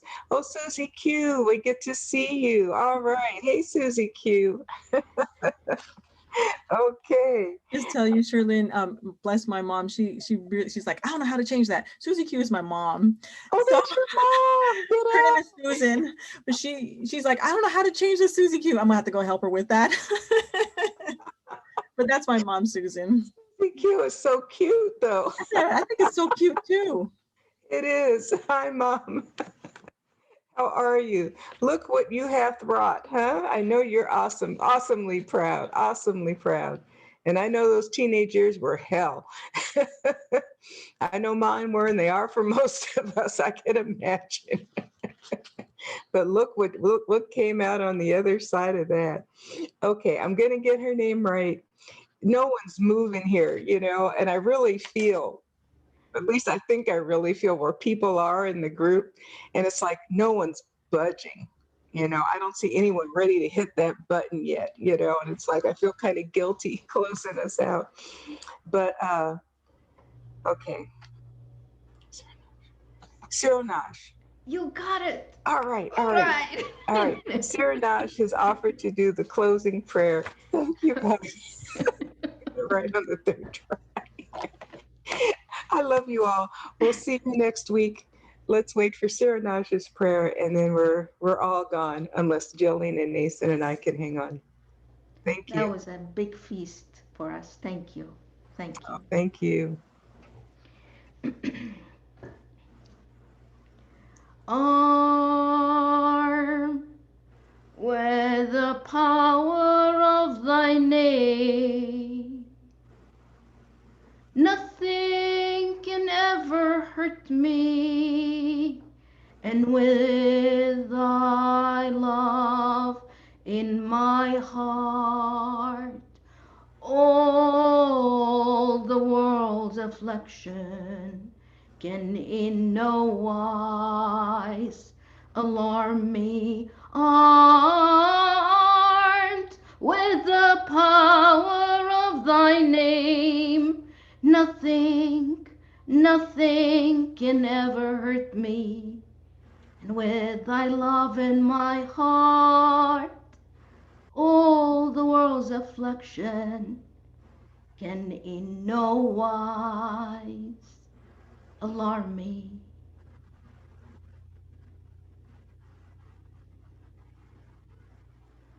Perfect, perfect, perfect. Thank you, friends, for this wonderful evening. Have a phenomenal week and be the phenomenal persons we've all been created to be. Thank you.